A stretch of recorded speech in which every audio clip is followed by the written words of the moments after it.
voitoksiin Sour Cream Snacks ja Flaming Hot Snacks. Kotikatsomoissa mukana Wilhelm Snacksit.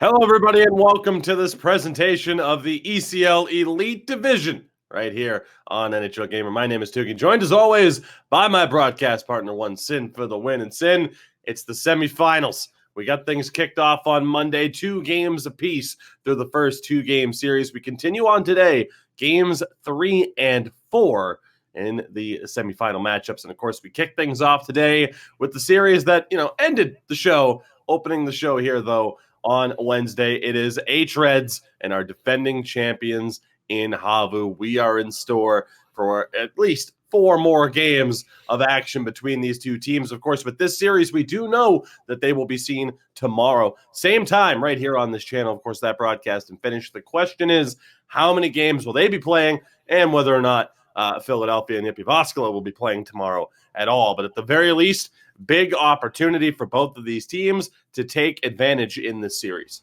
Yeah, absolutely. I mean, for hREDS, you already got the split against HAVU. That's a great start here against the defending champs, but now it's time to sort of press that advantage, if you can call it. It's crazy thinking, 1-1 series is an advantage, but if you're hREDS, if you're anyone but Philadelphia and HAVU, to have that 1-1 series is a huge boon for you going into these next couple games.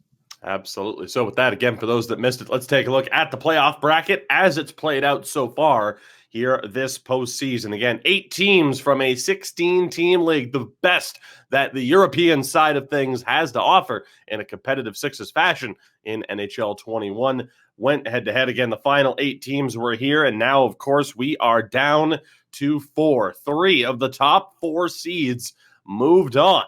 And, of course, right now, a 2-0 lead for Philadelphia, a 1-1 split again with HAVU and hREDS. A lot is to be decided here. And, again, after this 2-game set between HAVU and hREDS, we will see Philadelphia and Jyväskylä play the next 2 games of their series. There you go, case in point. So, of course, stick around. Don't go anywhere. We got a long way to go in this particular broadcast. So, Sin, with that, what do you say we get down to business? We got a decent amount to talk about here, as we always do. Again, puck drop roughly 8 minutes away or so. That is the game plan. We'll see whether or not we're able to hit that mark. But, Sin, let's get down to business. We have the team matchups to get to here, as we always do, to kick things off. A look at the numbers that we have seen so far. Of course, 5-0-1 for hREDS, 5-1 now for HAVU. And, of course, Sin, you see just how close the numbers happen to be at this stage. No real surprise considering these two teams. Again, hREDS took game 1 by the score of 2-0. HAVU wins game 2, 4-3 in overtime. Triple overtime. My voice is still feeling it. As it turns out, hREDS led 2-0 after the first period in that game. Harsh way to lose. But Sin, of course, it's not really all that surprising that we saw a triple overtime game between these two teams. No, absolutely not. They're near identical with not only their style of play, but it seems like their skill on the ice as well. And you look at the numbers, it's pretty identical. Both teams with the same amount of goals for, almost the same amount of goals against, just that one extra one from HAVU, a comparable power play. But the penalty kill so far from HAVU has been lackluster. They're going to have to either clean that up or just really avoid taking penalties, because hREDS have a power play that can make you pay. So with that, let's take a look at the team lineups today. And as you would expect in the semifinals, we see no changes to the order. For hREDS, we have Yoki, Benito, and Nikki Dangles up front. Teemu, King of Apes on defense. Finn Kona in goal. On the other side for HAVU, again, our defending champions, Hansalinho, Dominointi, and Flyer Kungan, the captain up top. Now Sestelia and Billy Kuhn on defense, with Sibelius between the pipes. And as mentioned, we got a lot to talk about with these individual matchups as well. So let's get down to it. The battle of the centers, Benito and Dominointi. What stands out for you here with this particular matchup? Well, Dominointi, we asked him to do it. He needed to step up in the face-off dot. He's done exactly that here in the second round. throughout round one, he was only 42% in the faceoff circle. Here in the second round, he is 50%. That's much better. Also leads his team in shots taken as well. When it comes to Benito, actually leading his team in giveaways right now, which obviously something that he'll really have to clean up, but comparable faceoff between these two as well. So the battle in the dots really is coming down to, just those key faceoff wins.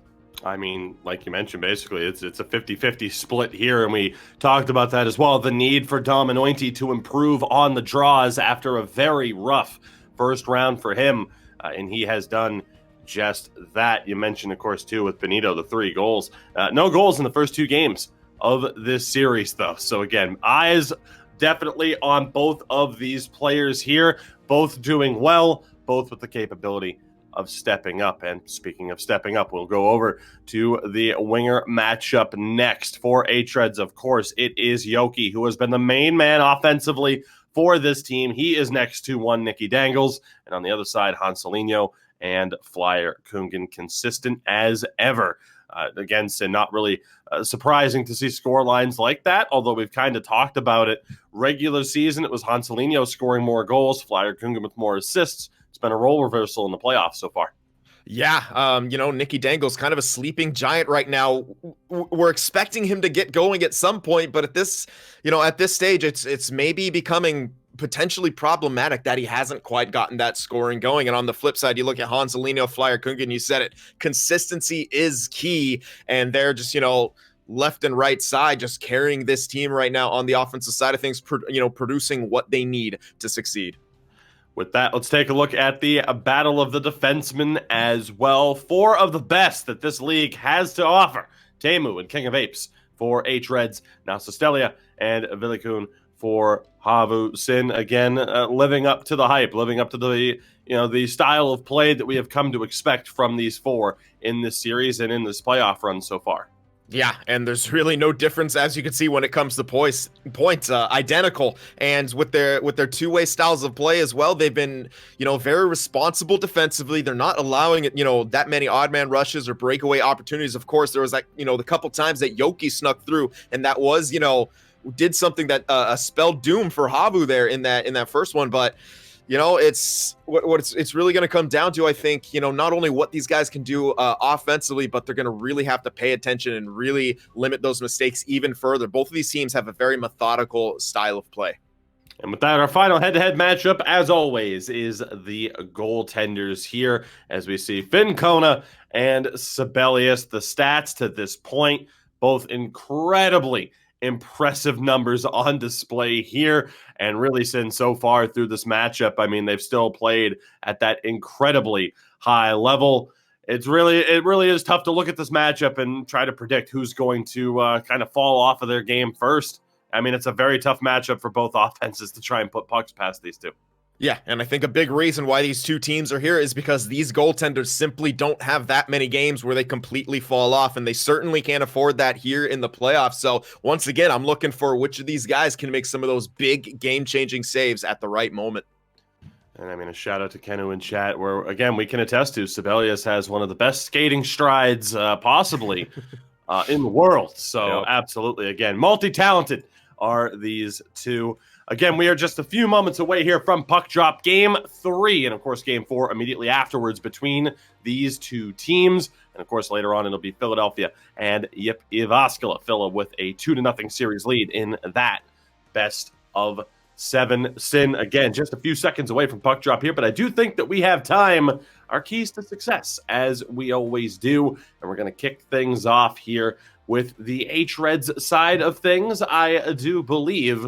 And indeed, we shall. So you'll be able to cover HAVU on this one, buddy, for once. You'll get that left side matchup. But for hREDS here, I mean, I don't know if I'm proud of this one or not. It's a side effect of multiple different things. But Nicky Dang, where's the goal scoring? Because apparently solving a Rubik's Cube in between play is easier than putting the puck in the net. Nicky Dangles held pointless on one shot through the first 2 games of the series. He was tied for the 4th most goals in the regular season, but only has 2 goals in 6 playoff games. So Nicky Dangles, got to start seeing you step up a little bit more. Second point here, no laughing matter. Yoki has the only goals amongst the forwards in this round. certainly not a recipe for success.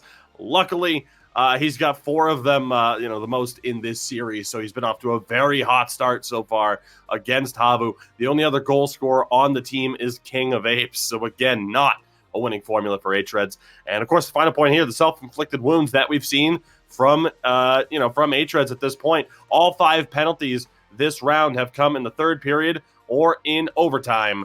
Again, not a winning formula there to get into penalty trouble when it matters the most. Sin, for HAVU, what's it going to be? What are the 3 things that stand out for them through the first 2 games of this series? Well, first and foremost, it's, a very balanced attack from HAVU. All 3 forwards have at least 1 goal, 1 assist. Both defensemen have 2 assists, and that just speaks to what kind of, team HAVU is. It's a big difference from hREDS there, where you mentioned only a couple goal scorers so far. When it comes to HAVU, everyone's contributing. Everyone is a threat. The second point here is off the radar. Flyer Kungen had the 3rd most shots in the regular season, but has been held to just 3 shots in the first 2 games. I mean, you can almost consider it 3 games with that 3 overtime that we mentioned. Is going to need to find that offensive touch a little bit more here as the series wears on. He's the captain, got to lead by example. This third and final point here is the power, the PP struggles. There it is. It happens to the best of us. And, but when it comes to HAVU here, you're going to have to make hREDS pay for those mistakes. Because as you mentioned, they were taking those penalties at very inopportune times for them, clutch times for HAVU. So they're going to have to get that power play rolling here.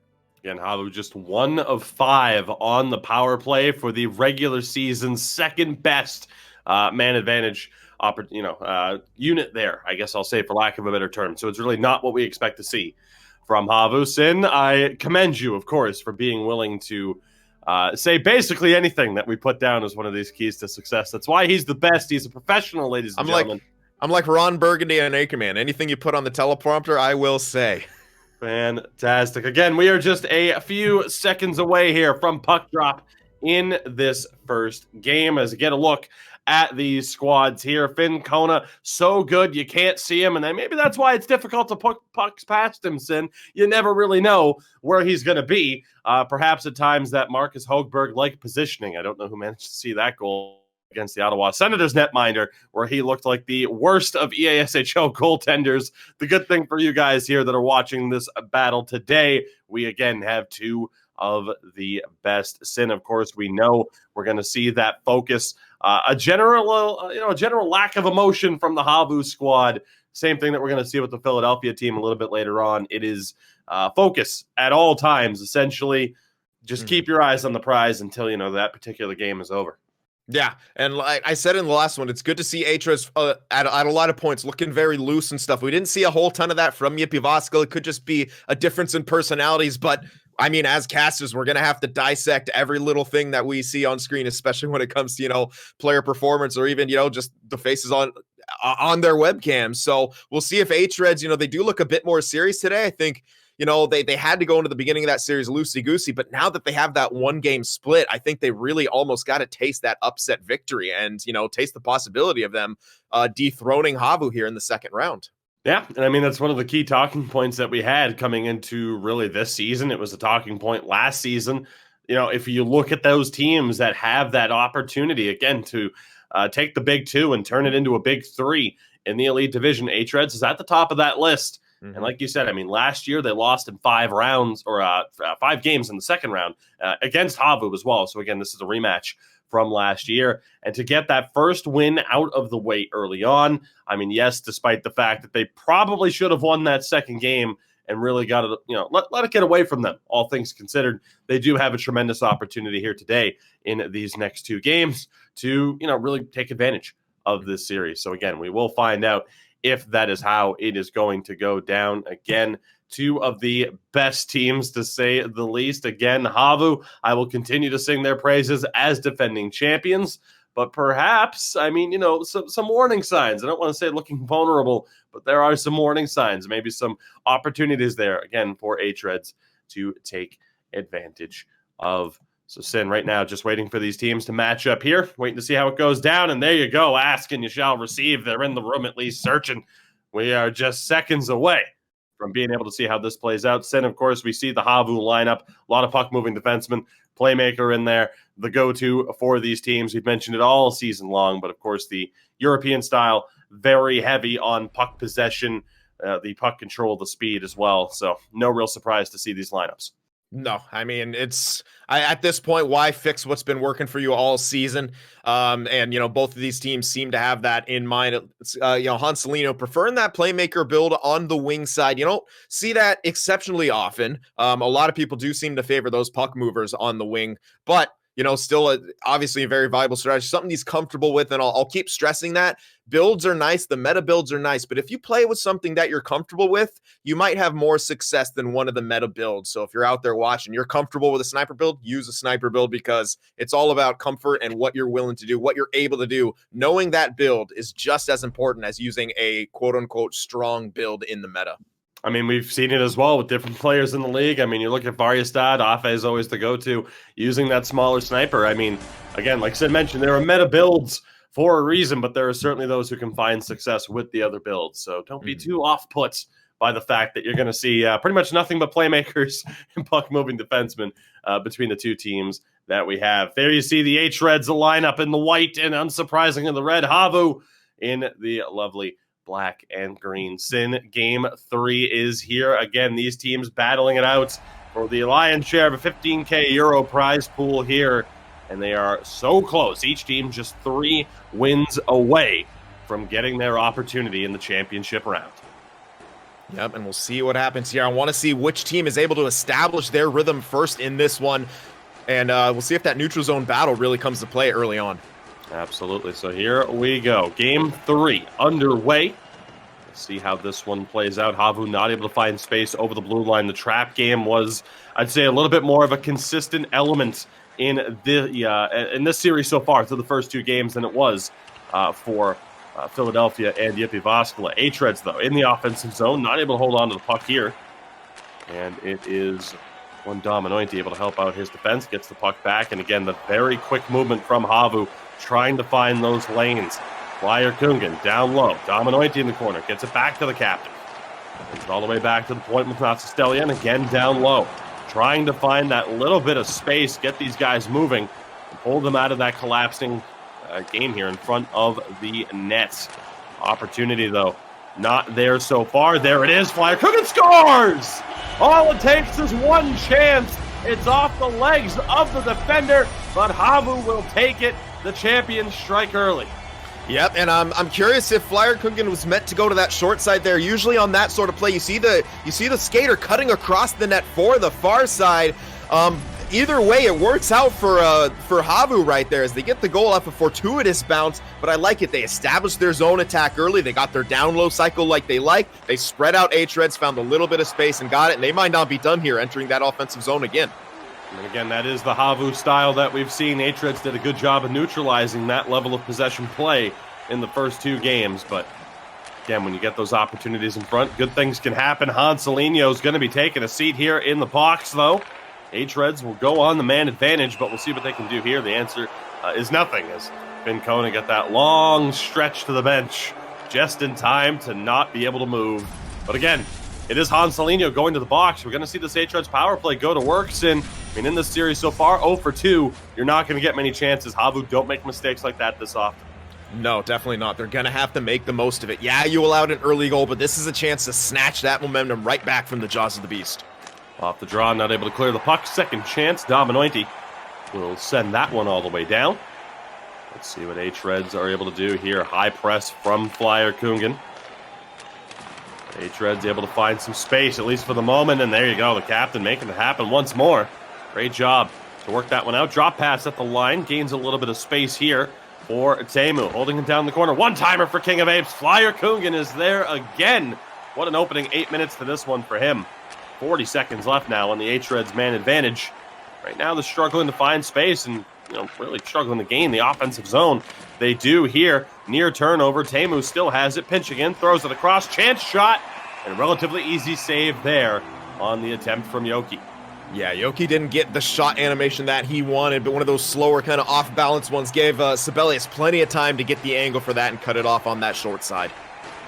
There we go. Crucial face off here as one tried to pull back to the backhand. Did Yoki. Nicky Dangles holding it down low. We're back to 5-on-5. Again, down low into the corner. We're going to see the same thing from these two teams. Shot on there from Teemu. And a big stop by Sibelius with a little bit of traffic in front. See how HAVU were able to work their way through the neutral zone here. FlyerKungen trying to hold it. A lot of pressure there from Teemu. Great job from the hREDS defenseman. King of Apes, though, not able to find the pass to gain the zone on the other side. Here comes Hanselinho with a burst of speed. Nowhere to go past King of Apes. Dominointi was there to help, but again, just no space for him as Yoki has it poked away on the other side by Nasisteliasin. This is the best start to a game we've seen from HAVU, minus the penalty, of course, in this series so far.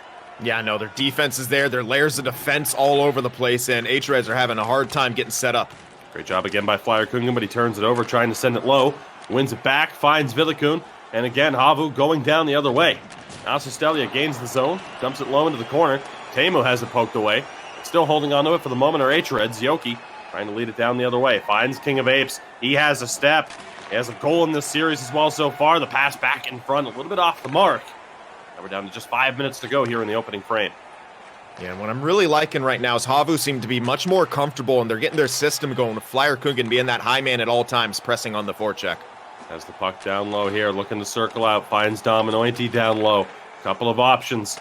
Goes to Nasistelia, again down low. Bounces off the stick of Dominointi. Chance for hREDS here. Close call, recovered by Nasistelia, though. HAVU able to come up with that puck as well. And the clock ticking down very, very rapidly here in this first period. Nasistelia holds, and chance for Hanselinho in front. Was looking for Dominointi, just didn't have the space. And all HAVU so far in this first period. We approach the final minute. Again, a fast minute. This puck taken away by Yoki. Give and go with Nicky Dangles. Down low once more. Great set of passing there. Puck ends up on net. Sibelius is able to cover that one. Sin just a couple of chances there. No real high-quality shot attempt to come from it, though. No, definitely not. HAVU's doing a good job getting back, collapsing around their net, and not only that, really not giving hREDS the time and space that they need to get those passes going in their cycle. Poked out by Dominointi. 5 seconds to go. One more chance here for hREDS if they can gain the zone, I was going to say, as two people go offside. I mean, hey, you got to appreciate the effort. They know they're low on time. 2.5 to go here will bring us to the end of this first period, not before another offside call. So, Sin, all things considered, again, a great start for HAVU. Not the prettiest goal in the world, but hey, every goal counts. And again, this was probably the best period of play that we've seen from them top to bottom. Again, with the exception of that penalty taken in this series so far. hREDS have some adjustments to make. Definitely. HAVU almost looked like a different team than we saw on Monday. They were much more comfortable. They're really in their groove right now and working the system the way they want it. Their forecheck's pretty good, but it's not overly aggressive. They don't like to do that. They don't like to sacrifice those layers of defense throughout all three zones for their forecheck. That being said, as I've mentioned, FlyerKungen, one of the most scariest forecheckers in the ECL Elite, and we saw it multiple times there. I mean, just being the only guy in deep, making people pay, getting the I lost my train of thought because it's 1 goal off 0 registered shots. So confirmed that it went off the defender's legs.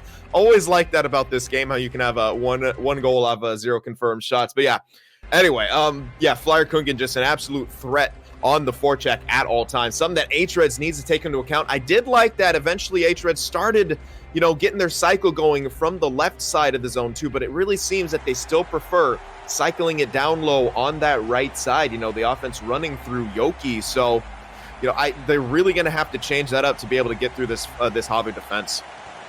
So here we go now, second period underway. Again, game 3 of this best of 7. The semi-final round. One of these two teams, again, will be playing in our championship round very, very soon. Yes, and indeed, the 0 shots, 1 goal tally, again, off the stick of a defenseman in front. And not what hREDS were looking for in terms of that type of bounce, but it's tough to say. It was undeserved for HAVU, is again trying to find their way into the offensive zone. Trouble once more. hREDS doing a much better job here through the opening couple of minutes.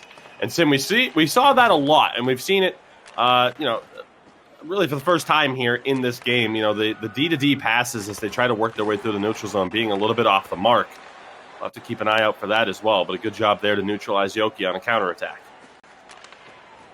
Again, just not able to find their way. No space through that blue line. There's a little bit of an opening. Dominointi tries to hit Nasistelia. Loose puck poked all the way to Flyer. Kungan tests them on the blocker side. Loose puck was nearly swept in by Dominointi. Sin, that is the theme here.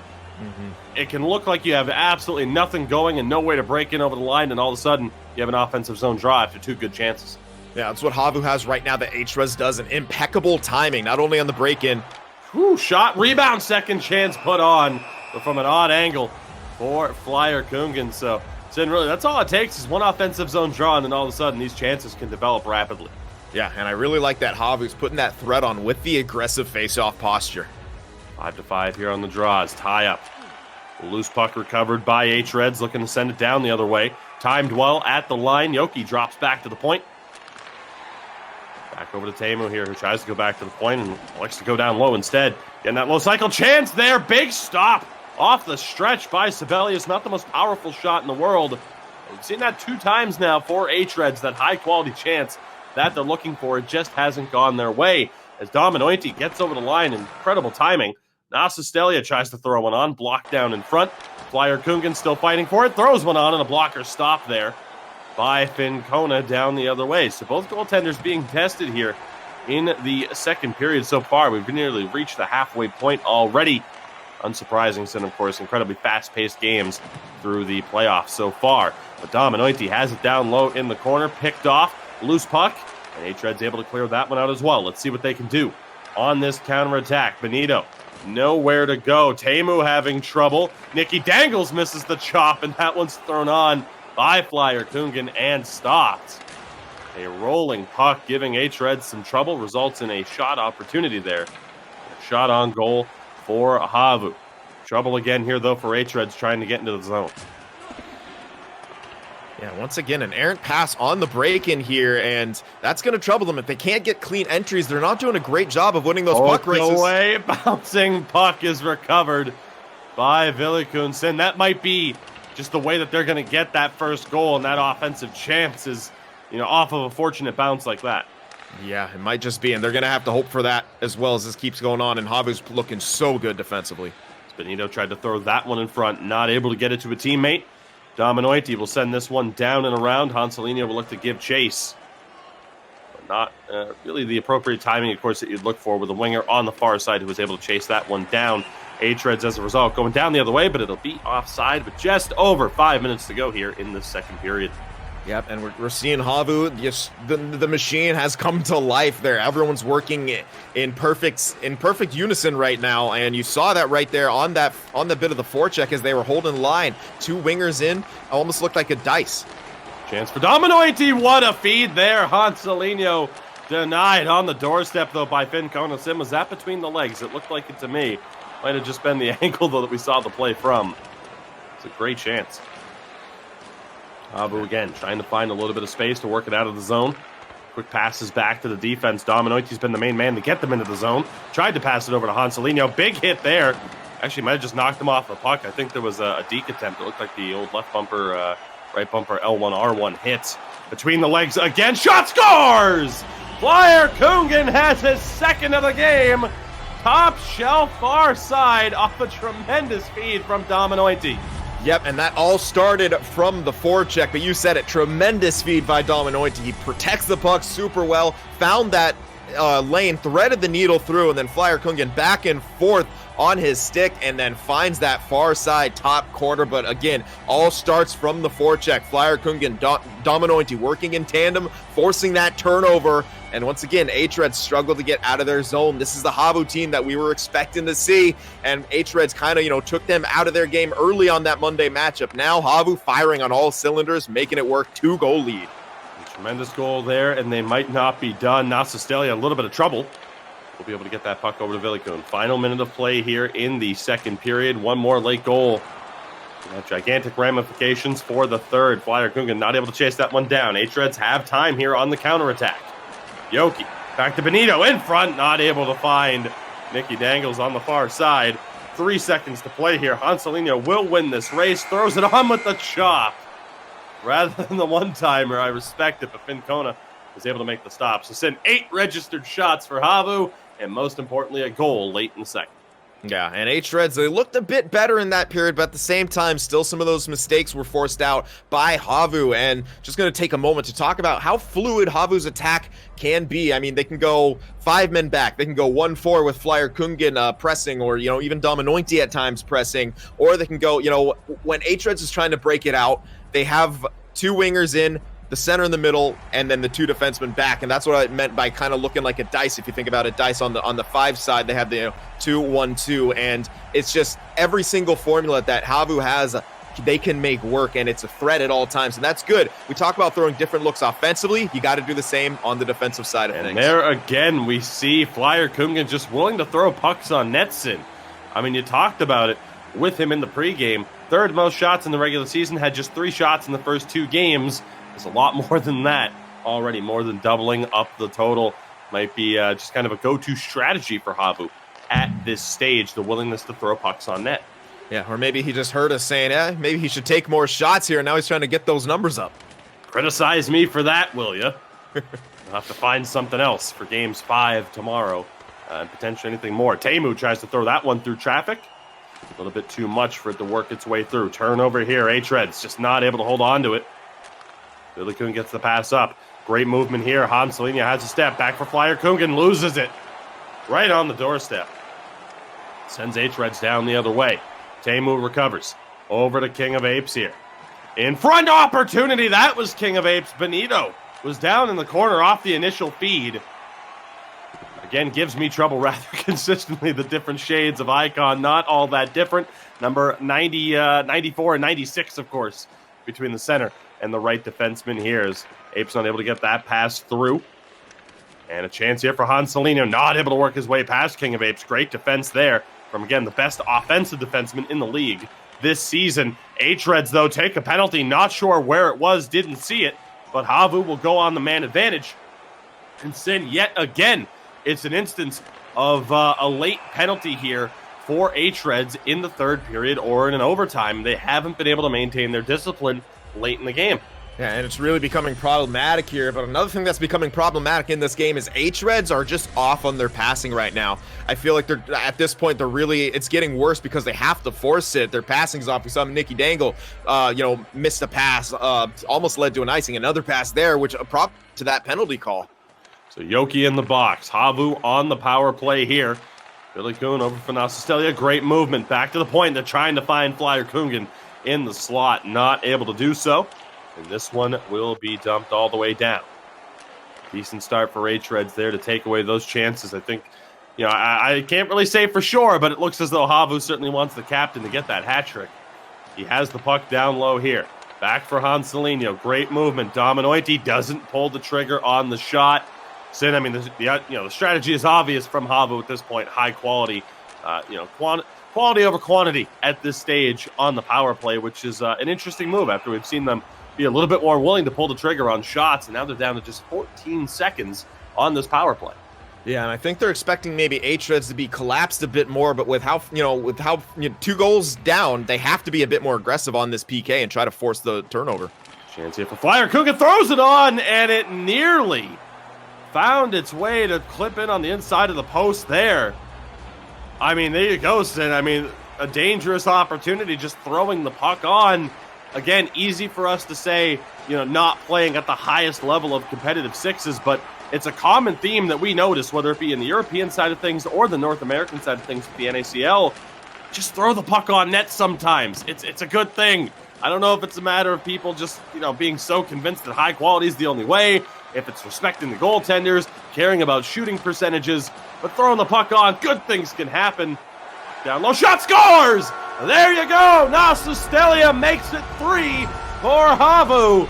Unbelievable run for them. Exactly what they've been looking for in the aftermath of a 1-1 split on Monday. Yep, and once again, they're able to get the zone entry, get that down low cycle going. A quick pass out to Nasistelia there, who just throws the puck on net.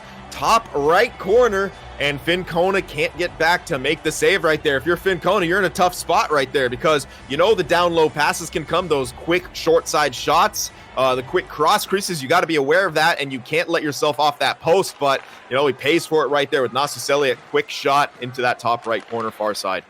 And again, HAVU, I mean, these two teams in general shot on. Second chance and another stop by Fincona. Remember that one if hREDS are able to pull something off here, but he passed the puck out. HAVU are still in on the attack. Off the back of the net, Flyer Kungan able to get it to Hanselinho. Great pressure from HAVU. Again, the reminder here, these were the top two offenses, 106 goals in 30 games apiece. Going head-to-head in this one, but HAVU right now making the most of it. We have seen a 2-0 hREDS win back in game one, of course. So it's been interesting to see how this has played out. But Sin, of course, with HAVU, you're talking about a team that had the second most shots. hREDS in third. I mean, both teams have at about 400 shots in a 30-game season. So they're not afraid necessarily to put the puck on. But sometimes you just don't see that as consistently as you think. But we've seen it from HAVU in this one, and it's definitely paying off. Here's Dominoiti down low in the corner. Tries to go back along the half wall. Double team pressure there. hREDS get it back. Here's Yoki. Has it poked away, though. Quickly won back, though, by Benito. Chance in front, and they score! Yoki in front. Great pressure from hREDS on the defense. It's exactly what we needed. Sin, you see the focus. You see the postures. They are 100% focused on still trying to make this a game. And if there's any team that has time to do it, it would be hREDS. Keep an eye out. This one might not be over. Definitely not. I mean, they have a chance. It's a good quick one right there. The pass out front. Yoki, the one who bangs that home. And you know, they do have a chance. And you saw the kind of relief come over their faces there, but they're far from done. Looks like they will.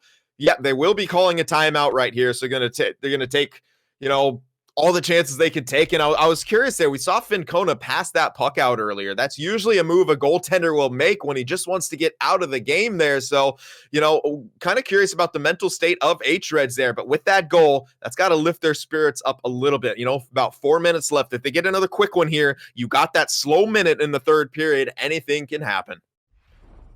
Absolutely. So again, this is just the first game of two that these two teams will be playing. Final 4 minutes here of Game 3. Game 4 coming up. In the aftermath of it, great chances. Flyer Kungan, Hanselinho back over. What a chance! Don't know if that hit the side of the net or if we have seen one of the best stops of the year there with Fincona. But here's Dominoiti going down the other way, trying to hold it down low in the corner. Too much pressure. 2 minutes to go here in this one. Poked away. Flyer Kungan, great job. Dominoiti's there to assist. The captain down low in the corner sends it across. Nobody on the far side. We get down to the final minute. Here's Yoki again. He broke the the lack of goals in this one. Has a chance in front again. Just hit the deadlock, but of course the 3-0. Not quite. The proper terminology there. An offside call here. Sin, under a minute to go.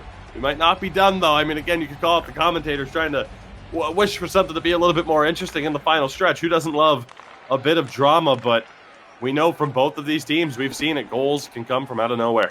And chance here, Flyer Kungan, backhand, what a stop by Fincona.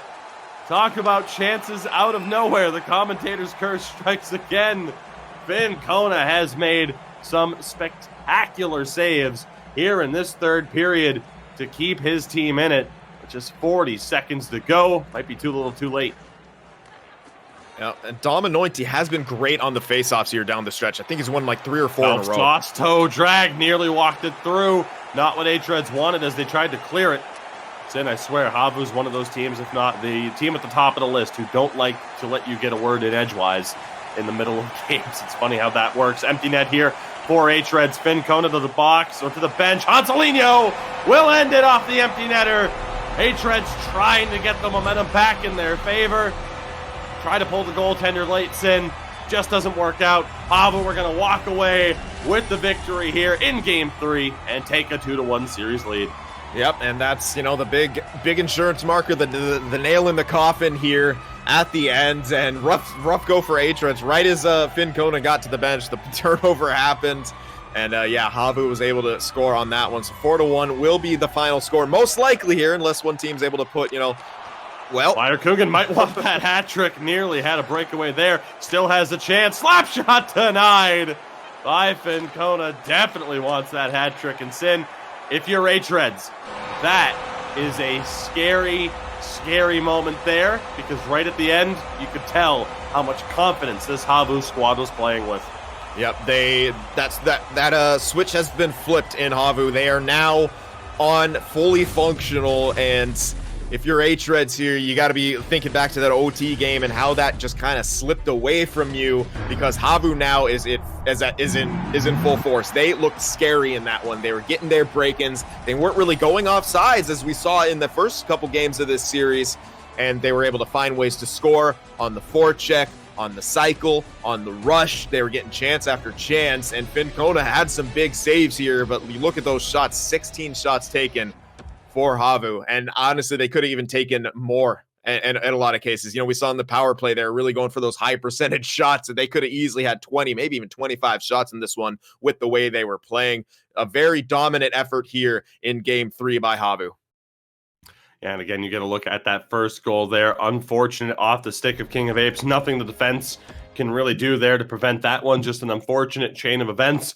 You can maybe argue the lack of butterfly from Fincona, but I mean, Sim, we see that a lot. The lack of butterfly when the puck is in tight, simply because they respect the one-time chances of the cross crease so heavily. So you got to look there at that second goal. That was a beautiful between the legs pass by Dominoichi, just the quickest of animations, and that was one of the main reasons why that pass found its way through. And then again here, the chance, Nasistelia just throws one on, picture perfect aim, and that was the one that really got that insurance goal that they needed. And of course, hREDS there, one goal here. King of Apes, the feed to Yoki.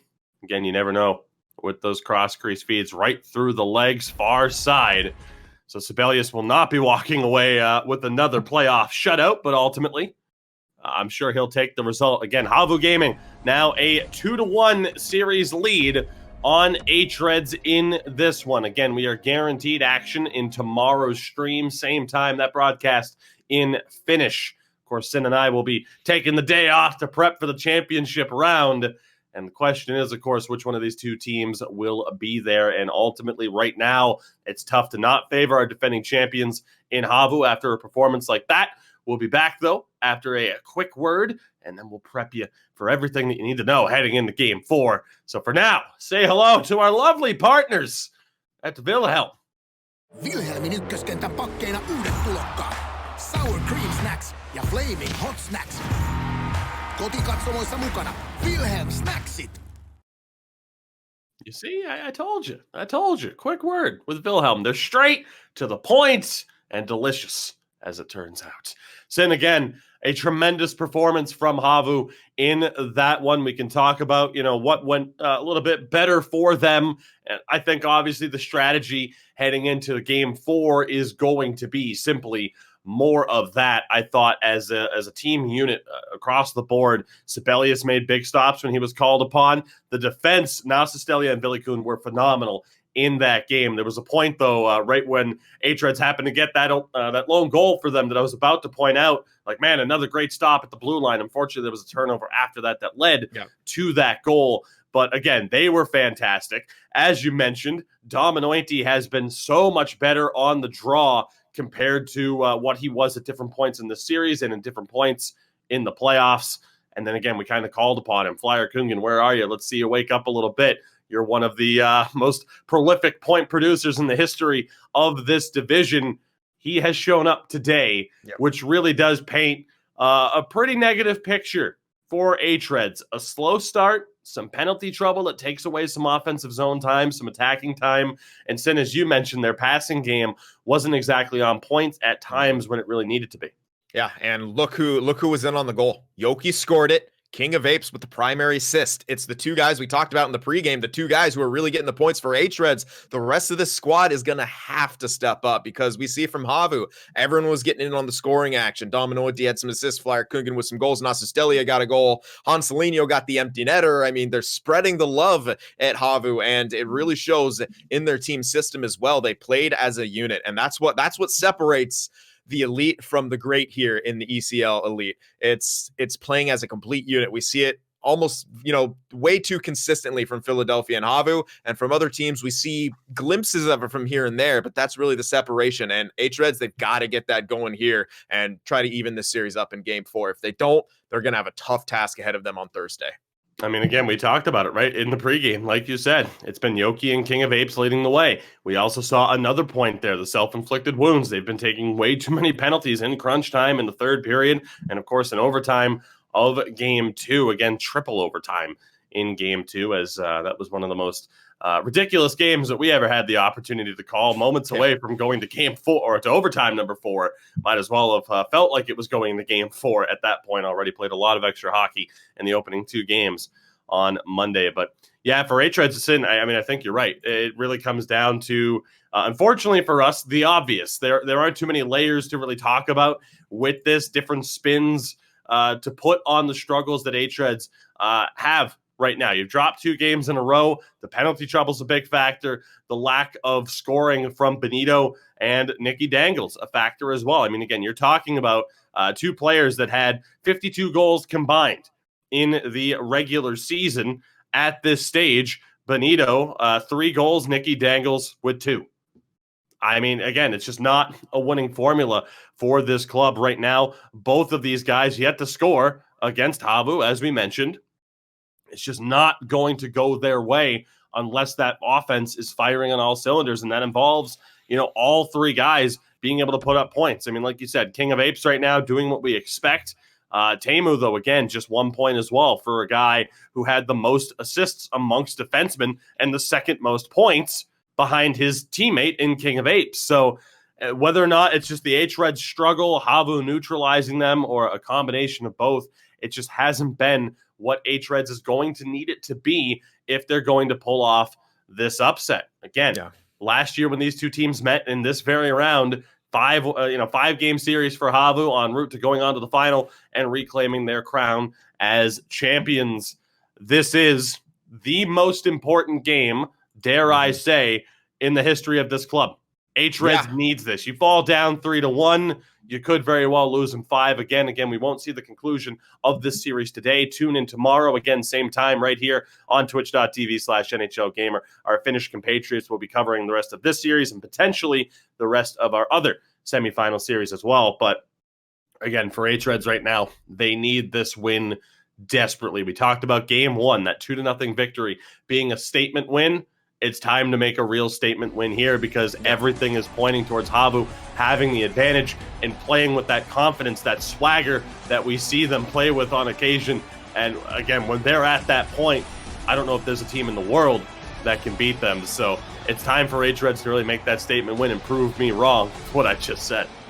Yeah, and I think a big thing here is get that first goal. When they get the first goal, they can play a lot better. You force HAVU out of their comfort zone, but if you allow HAVU to get that first goal again, it's going to be extremely tough. And if you're hREDS, I mean, you said it best. I mean, you had that statement win in game 1, but now HAVU has woken up. So now you have to make another statement that you could hang with a fully functional and firing on all cylinders HAVU squad. So we'll see the response here. Game 4 puck drop is underway.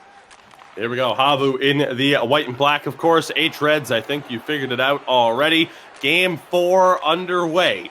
A 2-1 series lead now for HAVU. Let's see how hREDS respond in the aftermath of losing not only the last game, but of course now the last 2. Flyer Kungen, he's been a menace so far today on the forecheck, forcing another turnover there. This one all the way around.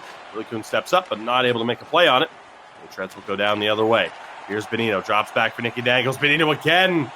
Almost a little bit too pretty from hREDS. I mean, a good attempt if it goes through, but high percentage in theory, but low percentage chance that it actually goes through with that much traffic.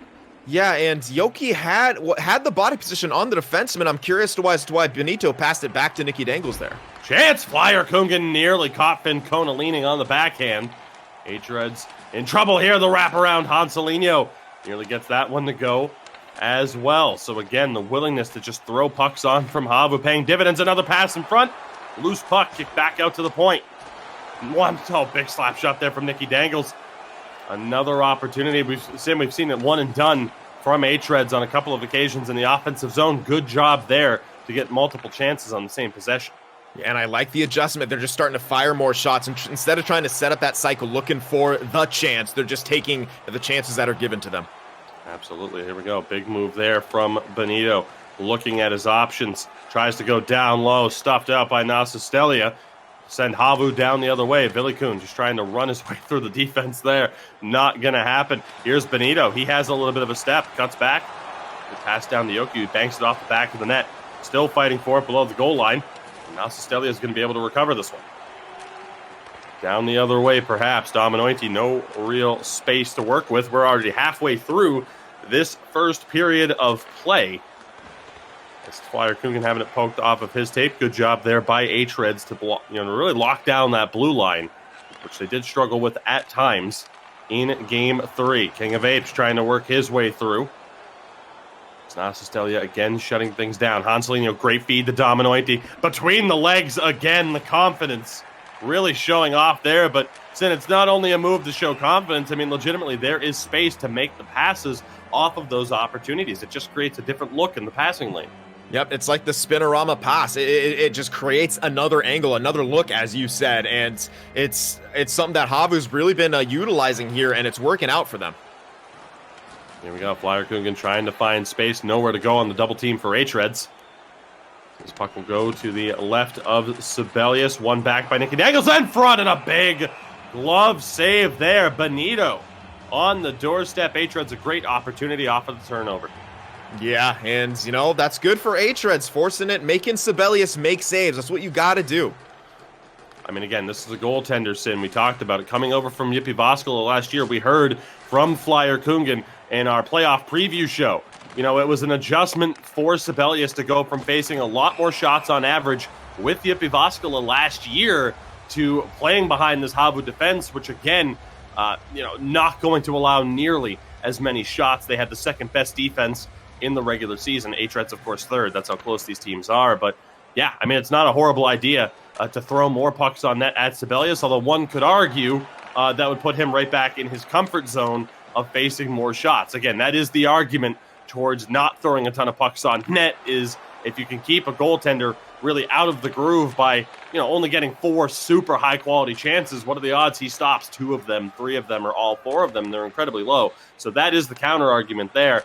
And Sibelius, of course, is a goaltender that's used to having a lot of pucks thrown his way. But a chance here now for hREDS. Shot on, taken out of the air by Villikun. Great positioning, but hREDS still in on the attack, but not anymore, as that pass will go down all the way down, we should say, the other way into the hREDS zone.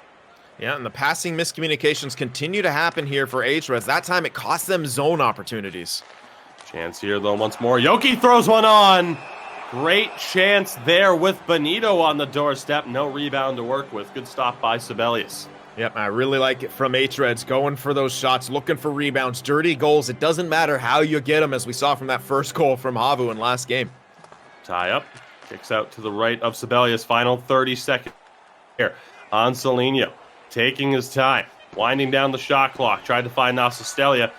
Delayed offside here. One more chance perhaps for hREDS. Throws one on. It's going to be an icing. We're pointing for it to go. So that will bring us to the end of this first period. No opening goal in this one, but a few more promising moments there from hREDS, I would say. Yeah, I liked their performance a bit better. Again, there's still some of those miscues happening, but defensively, they weren't allowing HAVU into the zone as easily, and when they did get into the zone, they weren't afraid to fire that puck on net either. So that's a good change seeing that from hREDS. They're at least trying to make those adjustments necessary to be able to score on this HAVU team. And it's hard to say what the solution is for hREDS, because you have such a monumental task in front of you facing this HAVU team, and you're finding little gaps here and there. But even when they're getting those low shots, Sibelius' rebound control was right there. He was swallowing those up. I mean, you got that one extra chance, but there was HAVU with their those loose puck battles, winning it, getting that puck out quickly. So it's really a monumental task in front of hREDS here. Second period underway. Flyer Coogan in the zone, down low to Dominointi. Hanselino back to Nasistelia. Looking, doesn't pull the trigger on a shot. Pass is intercepted by Yoki. Spin move, nowhere to go. King of Apes gets it to Benito. Chance of front shot, scores! Nicky Dangles finds the back of the net. Long time coming for him. He gets his first goal of this round 2 matchup. And Sin, that is a tremendous start to this period for hREDS. You talk about a shooting opportunity for HAVU, and Nasustelia elects to pass at the point. Leads to the chance down the other way. hREDS have that opening goal. Yeah, it's good to see Nicky Dangles get on that scoring sheet. Perhaps now the beast is going to wake up here. Chance here, though, perhaps. Flyer Kungan on the other side for HAVU. Around the back, shot on, stopped, and nearly found its way through past Fincona. So hREDS, breathing a sigh of relief there. Offensive zone draw here, though, for HAVU. What they can do off the tie-up. Yoki comes away with it only for a moment, though. Flyer Kungan loses it right back to him. hREDS down the other way. Yoki, a bit of space over to Nicky Dangles. Just doesn't find its way to the back of the net. A little bit more space now for hREDS on these attacks. At least the opening stages here of this second period. Anselino drops back for Nasustelia. Pass over to Vilikun, didn't go, so miscommunications aplenty. Chance here for Nicky Dangles. Breakaway, tried the tuck. Just couldn't get the angle proper with that pressure. Benito back for King of Apes. Teemu, good movement here. Loose puck recovered by Flyer Kungan, but right now hREDS, taking advantage of some miscommunications here with HAVU. Yeah, and that's what's important about that first goal. If you're hREDS, you put the pressure on HAVU, and that's where I seen they really were able to take it to HAVU in those first 2 games, was when they had the pressure on them getting that first goal. We've seen it now, and HAVU's having to open up their defensive strategy to pursue more offense. hREDS in control here. D-to-D, shot knocked down. Nicky Dangles again. Able to get that pass around through. Great pressure there by Teemu, pinching up. Teemu gets it back, sends it over to Benito. Nowhere to go. They'll send it around the back of the net. Yoki tries to go back to the point, but a miscommunication there with Nicky Dangles, who is covering for the defenseman. Let's see what they can do here. Flyer Kungan trying to keep that pressure on the defenseman here on these breakouts. Nasustelia able to recover here for HAVU, who right now might have had that confidence, knock down a couple of notches. Following a great Game 3 performance to open up this broadcast. The opening goal for hREDS here. Brutal turnover. Anselino gets it back. Nasustelia back down low to him. In front, shot, can't get to the traffic. Second chance for Dominoiti. Also doesn't find its way through. Both teams really running into trouble with the turnovers in their own zone. Who would have thought, Sin, that giving up high-quality chances like that would lead to dangerous opportunities for the other team. This one held on. Dominoiti trying to at least get it out of the zone. He does. Teemu really stepping up here for hREDS. Trying to help force the pressure in the offensive zone. Good movement here from HAVU to gain the zone. Anselino not able to throw that one on. Vilikun stepped up, but couldn't make the play. Good movement here from hREDS. Back down low to Benito once more. Gets it to Teemu. Again, a little bit too much traffic, but this game really opening up right now with the end-to-end opportunities.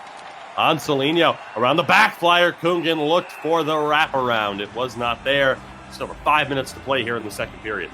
Yeah, hREDS have dodged a couple bullets there. On the first chances we saw when HAVU got a couple quick ones. Luckily, they were blocked because Fincona was sliding all over the crease. Shot, glove stop there. Fincona able to read the play there from Vilikun. Not the aim on the shot. I think that Vilikun would have looked for there. Just 1 goal in the playoffs so far, 6 in the regular season. So, again, somebody who can put the puck in the back of the net. Good defensive zone draw win there, though, for Benito on the second opportunity. Let's see what hREDS can do. Trying to send it down the other way. And again, we see more miscommunication from these 2 teams in the neutral zone. Another offensive zone draw chance coming up for HAVU. Yep, so HAVU going to see if they can get that one-time opportunity again. Nasustelia, Vilikun looking to do that with that aggressive face-off, and where Fincona's position could work out. Nasustelia can't get that shot through, but still HAVU in on the attack. Flyer Kungan to the point. D-to-D, shot through. And all the way to the M boards. Flyer Kungan tried the snipe, and Sin, I think if that shot went to that glove side top shelf corner like he was looking for, we would have a tie game here. I just don't think that shot went where he wanted. Yeah, Fincona was sliding to the left side, trying to beware of the cross crease opportunity. Great shot from Flyer Kungan, just as you said. Not the aim he would have liked. Another defensive zone draw win there for Benito. Leads it up the ice now. around the back. Billy Kuhn is there and is able to get the puck out. Near turnover. Here goes HAVU down the other way. Hanselino protects. Dominoiti has it poked away by Nicky Dangles as we approach the final minute of play here in the second. hREDS back in on the attack, only for the moment.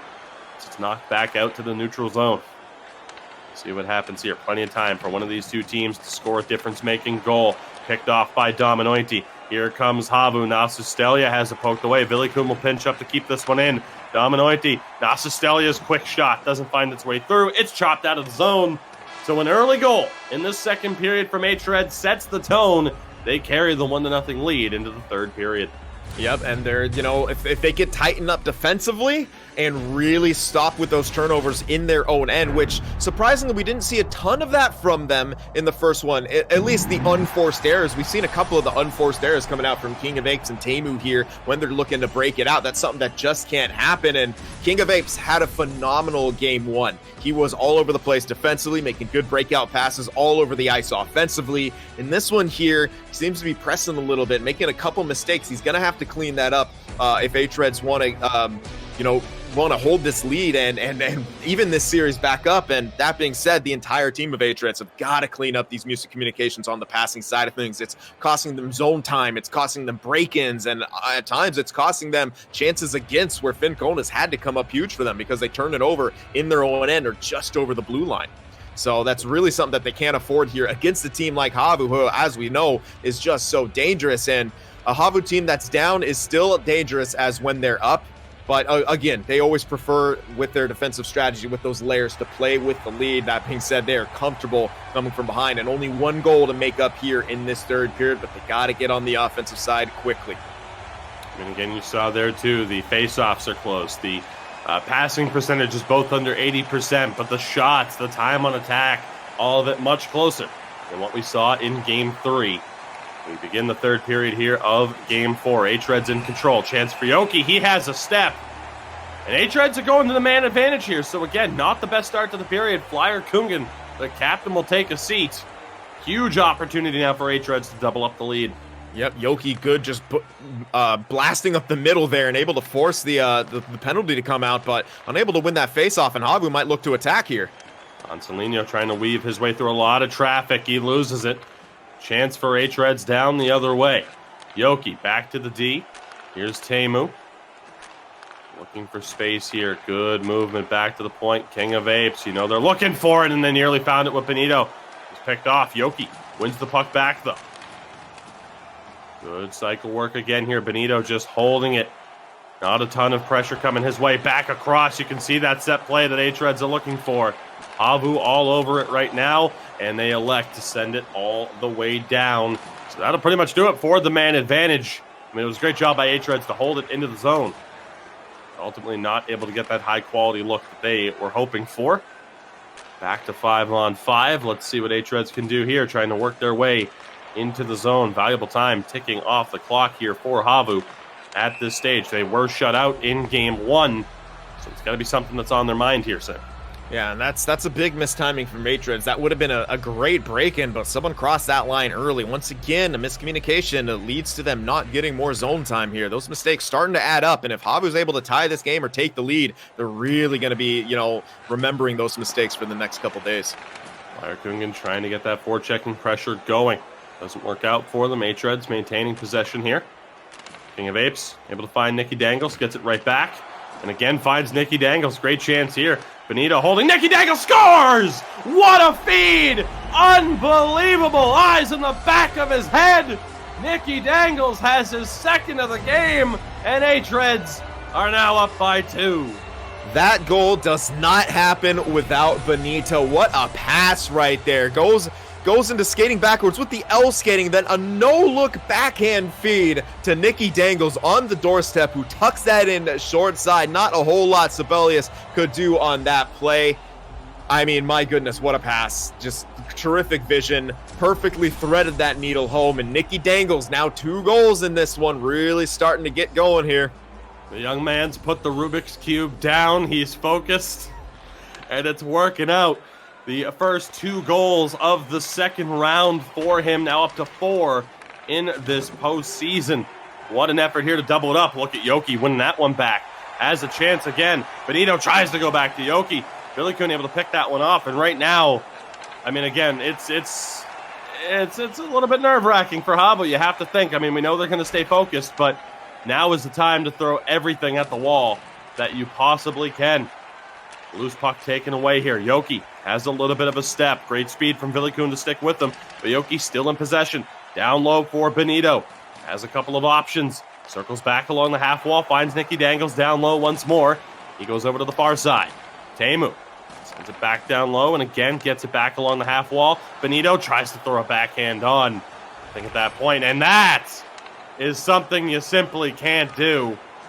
It'll be a HAVU power play off of, I mean, there's no defending that particular penalty. Chance there for Sibelius, has it poked away, so more crucial time ticking off the clock here for HAVU, but they do have the 6-on-5 advantage right now. Villikun trying to work his way through, looked for Dominointi, wasn't there. He gets it down low, though, and not able to find that pass through. So a huge chance for HAVU, again, off of a penalty taken by one Nicky Dangles that really gives HAVU the chance to get back into this one. And that was a completely unforced error. The skater in front of them was miles ahead of him. I'm not sure why he pulled out the poke. Nonetheless, they got to kill off this penalty here. Chance here. Villikun looking and an errant pass. I mean, Sim, we talked about it. How are hREDS going to respond against a very confident HAVU team after that Game 3 win? I mean, right now, things are looking very good for them. We're going to see if they can close this one out. They've had trouble closing out games in this series already, but what a job there by Benito. Feeds Yoki, he'll cut back. Send it into the zone. Just 50 seconds remaining on the man advantage for HAVU without really being able to get that offensive foothold here. Dominointi nowhere to go. Hanselino. It'll be offside. 28 seconds to go. What a kill from hREDS. Yeah, terrific poke there at the blue line, and that puck skittered wide. I mean, even if HAVU picked it up, they would have been offside, as you see right now. Just a great job from hREDS. A huge face-off win from Benito, who has had himself a great game here in Game 4. Flyerkungen finds Dominointi. Pass back. Nasustelia, loose puck. This one will be cleared. We're back to 5-on-5. Tremendous work from hREDS. Loose puck nearly recovered by Flyerkungen. hREDS going back down the other way. Teemu tried to speed his way through. Nowhere to go. Great job by Yoki to win that one back. And again, HAVU down to just 4 minutes here. Down by 2 now. See if they can find any space. Hanselino to Flyerkungen. The pass a little bit off the mark. Take the hit to make the play. hREDS sending it down the other way. Yoki has a step. Shot denied. Sibelius able to keep this one within reach for HAVU. Teemu over to King of Apes. hREDS willing to just cycle here. Benito sends it around. Yoki able to recover. Now it's Teemu. Back down along the half wall. Fighting to make the play happen. Villikun able to finally recover. But again, now just a minute and a half remaining here for HAVU to try and make something happen. Thrown in front, and Dominointi can't put it home. Great chances for HAVU. This one sent all the way down. No icing on the play. 50 seconds to go here in Game 4. We know Game 5's guaranteed tomorrow, but can hREDS guarantee that the Game 6 will happen by tying this up at 2 apiece? Hate to tell our Finnish compatriots, but your workload might be about to double at the very least. hREDS have space. Benito has the step. Breakaway. Scores! hREDS respond to losing a tough Game 3. They take a convincing win here in Game 4. And indeed, Sin, the dream of a big 3 might be alive indeed. What a response, and I got to give another shout out. Benito, what a game. An absolutely dominating performance right there, capped off with a well-deserved goal. Thrown through, 15 seconds to go. Turnover once more, toe drag, loose puck, kick stop by Sibelius, 10 seconds away. hREDS from tying this series and from shutting HAVU out for the second time in 4 games. An incredible feat. They do what they could not do last year and win a second game against HAVU in this semifinal series. Sin, there you see the updated scoreline. We are tied at 2 apiece. It's a best of 3 from here on out tomorrow afternoon. Yeah, and what a performance from hREDS. They Again, it wasn't perfect. They still got some things to work on, but what they did do, they got that first goal, and then you just saw them, they kind of got more comfortable. Yes, some mistakes still came, but they were able to counterattack. They were able to catch HAVU off of their game because HAVU had to, stretch themselves out a little bit thinner to get that offense, and that's all a strong front three from hREDS need to get goals, and we saw it time and time again. They were able to, find the gaps. At the end there, Benito, when HAVU's more in an all-out attack, Benito gets behind the defense there, able to score that dagger goal, and just... that's huge. I mean, that's huge. After the game that we just saw HAVU, I was like, oh man, I don't know if hREDS is going to have what it takes here in game 4, but they stormed back, battled through it, and they made it work. I mean, just what a performance there to force, as you said, at least the game 6, but I think this one could go all the way to 7. This is really anyone's series here. Absolutely, Sin. I mean, all things considered, you look at how that one played out. I mean, I said to hREDS, prove me wrong. Let's see it. Let's see if you can take that step up and bounce back like we know a HAVU can do, like we know a Philadelphia can do, and hREDS, continuing to show their improvements as a team from their accomplishments last season to what they had done this year, and now their ability to stick with HAVU in this series. I mean, again, people have said as much so in the chat here throughout the playoffs, oh, well, until Philadelphia or HAVU break up, it's going to be them in the finals every year, most likely. Maybe not. I mean, you remember last year, too, you needed some luck. You needed Jyväskylä to fall in the first round to have HAVU and Philadelphia in the finals as opposed to the semifinals anyway. But now this year directly, you have a team like hREDS that are really pushing the agenda here and might just be able to make something happen. So again, as unfortunate as it is, Sin, I got to be honest, at first I wasn't jealous. Now I'm a little bit jealous. Again, the broadcast tomorrow in Finnish will cover games 5, potentially up to 7. 5 and 6 now are guaranteed. I'm a little bit salty that we're not going to be able to cover the rest of this series because we might just be witnessing a little bit of history between these two teams in this particular series. Now, again, Sim, we could sit here and talk about it all game, all day about these two games that we just saw. What went right for both teams, what went wrong, the key players and such. Although I think for hREDS at this point, I mean, you really got to look at the full squad at this point. That was a tremendous performance in that final game. But we have 2 more games to get to here in this broadcast. We know what's going on with HAVU and hREDS. We've seen how hREDS have been able to respond to adversity. It's time to find out in just a few minutes in how Jyväskylä can respond to adversity. Our number 1 seed in Philadelphia, a 2-0 series lead. Can they punch their ticket to the final today? We're going to find out in just a few minutes. Don't go anywhere. We'll be back after a brief intermission.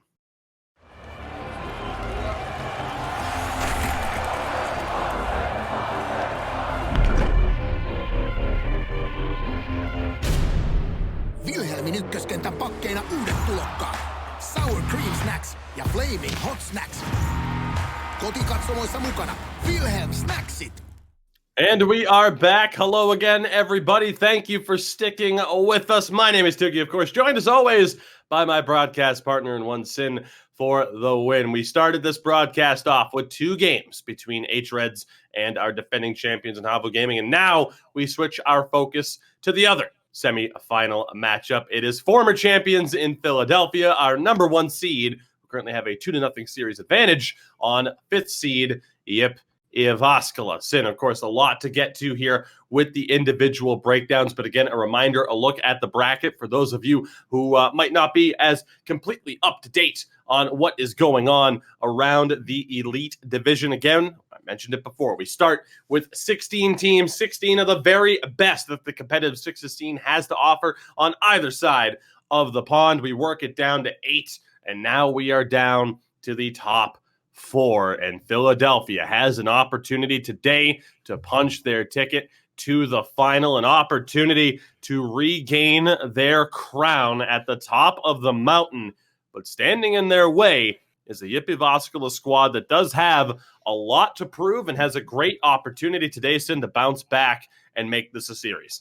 Yeah, absolutely. They look terrific in game one, but some mistakes that Philadelphia capitalized on really led to their downfall in that one. I mean, they had the time on attack advantage, shooting advantage, but they couldn't come up with that W. They could have had a split, but again, they shot themselves in the foot a couple times in that series. And if you do that against Philadelphia is going to come away the victor more often than not. They're just too good to for you when you have that advantage to give it up to them. Absolutely. And again, we look at the two games so far. Philadelphia 3-2 win in game one. They had a 2-0 series lead. Jyväskylä were able to tie it up. And then Eki scored the game-winning goal with just 48 seconds to go. So that was a heartbreaker there in game two as well. 3-2 in overtime. Jyväskylä had a 2-0 series lead erased in the final 6 minutes. So both teams have shown signs of having trouble holding the lead, but Philadelphia were able to win both games, which again, Sin, is what you would expect a championship caliber team to be able to do. That never say die attitude, of course, that they have. With that, let's look at the team matchups here, the stats through the playoffs so far at this stage. As again, Sin, you look at the numbers. I mean, the offense relatively close, the special teams relatively close.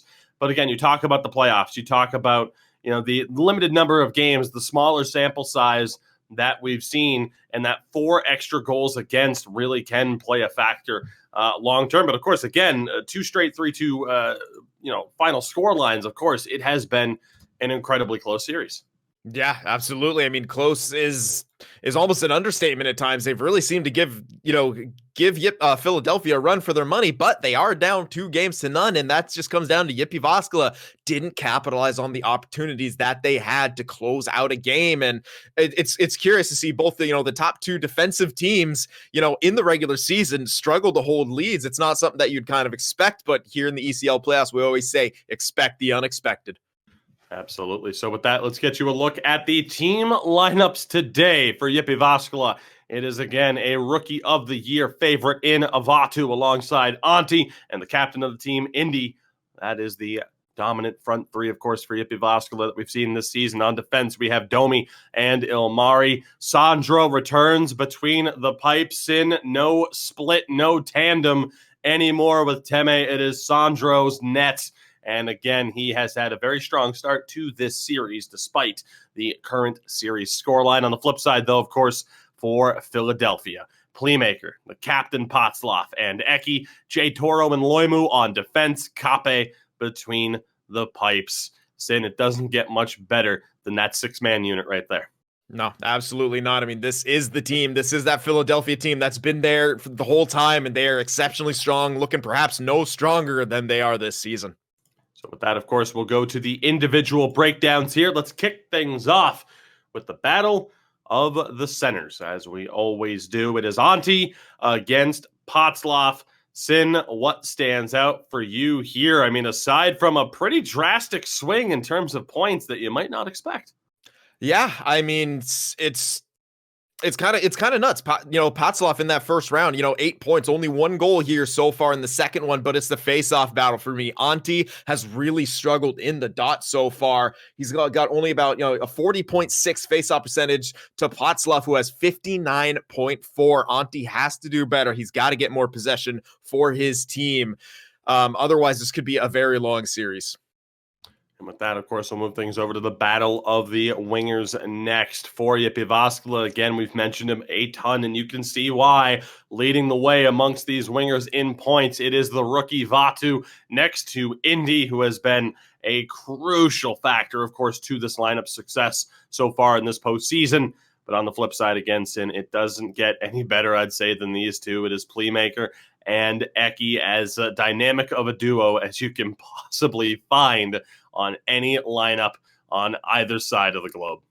Yeah, 5 points apiece for Eki and Playmaker through those first 2 games. They were dangerous on all sides of the ice. And on the flip side, their counterparts, Vatu and Indy, Vatu has looked good. He's got those, the 4 points, but, only that 1 goal so far. So he's going to have to step that up. Indy, only a couple points here. So between the winger duo, Philadelphia definitely with the advantage right now. Moving over, of course, to the defensemen as well. For Jyväskylä, we have Domi and Ilmari. For Philadelphia, it's J. Toro and Loimu. And of course, you look here for Philadelphia, Jay Toro, 3 points this round, the most amongst the defensemen through the first 2 games of this series. And on the flip side, I mean, for Philadelphia, you talk about a defenseman, where the spotlight's really on his offense. Right now, the spotlight is on Domi for Jyväskylä and some defensive struggles because Philadelphia has had a lot of success entering the zone through that side.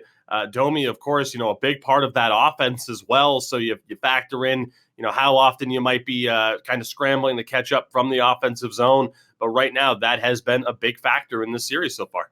Yeah, absolutely. And on the flip side, Loimu, 6 takeaways and only 8 giveaways. He's been fantastic in the defensive end, and that's something big for defensemen. You usually see them with a lot of, giveaways. It's a lot easier on the stretch passes to turn it over, or with the forecheck to turn it over. And his counterpart there on the right, D. Ilmari, hasn't been able to get as involved sometimes on the offense as possible. Yes, he has 7 assists, but in this series, he's had to really be careful there of those guys getting behind him as much as he can.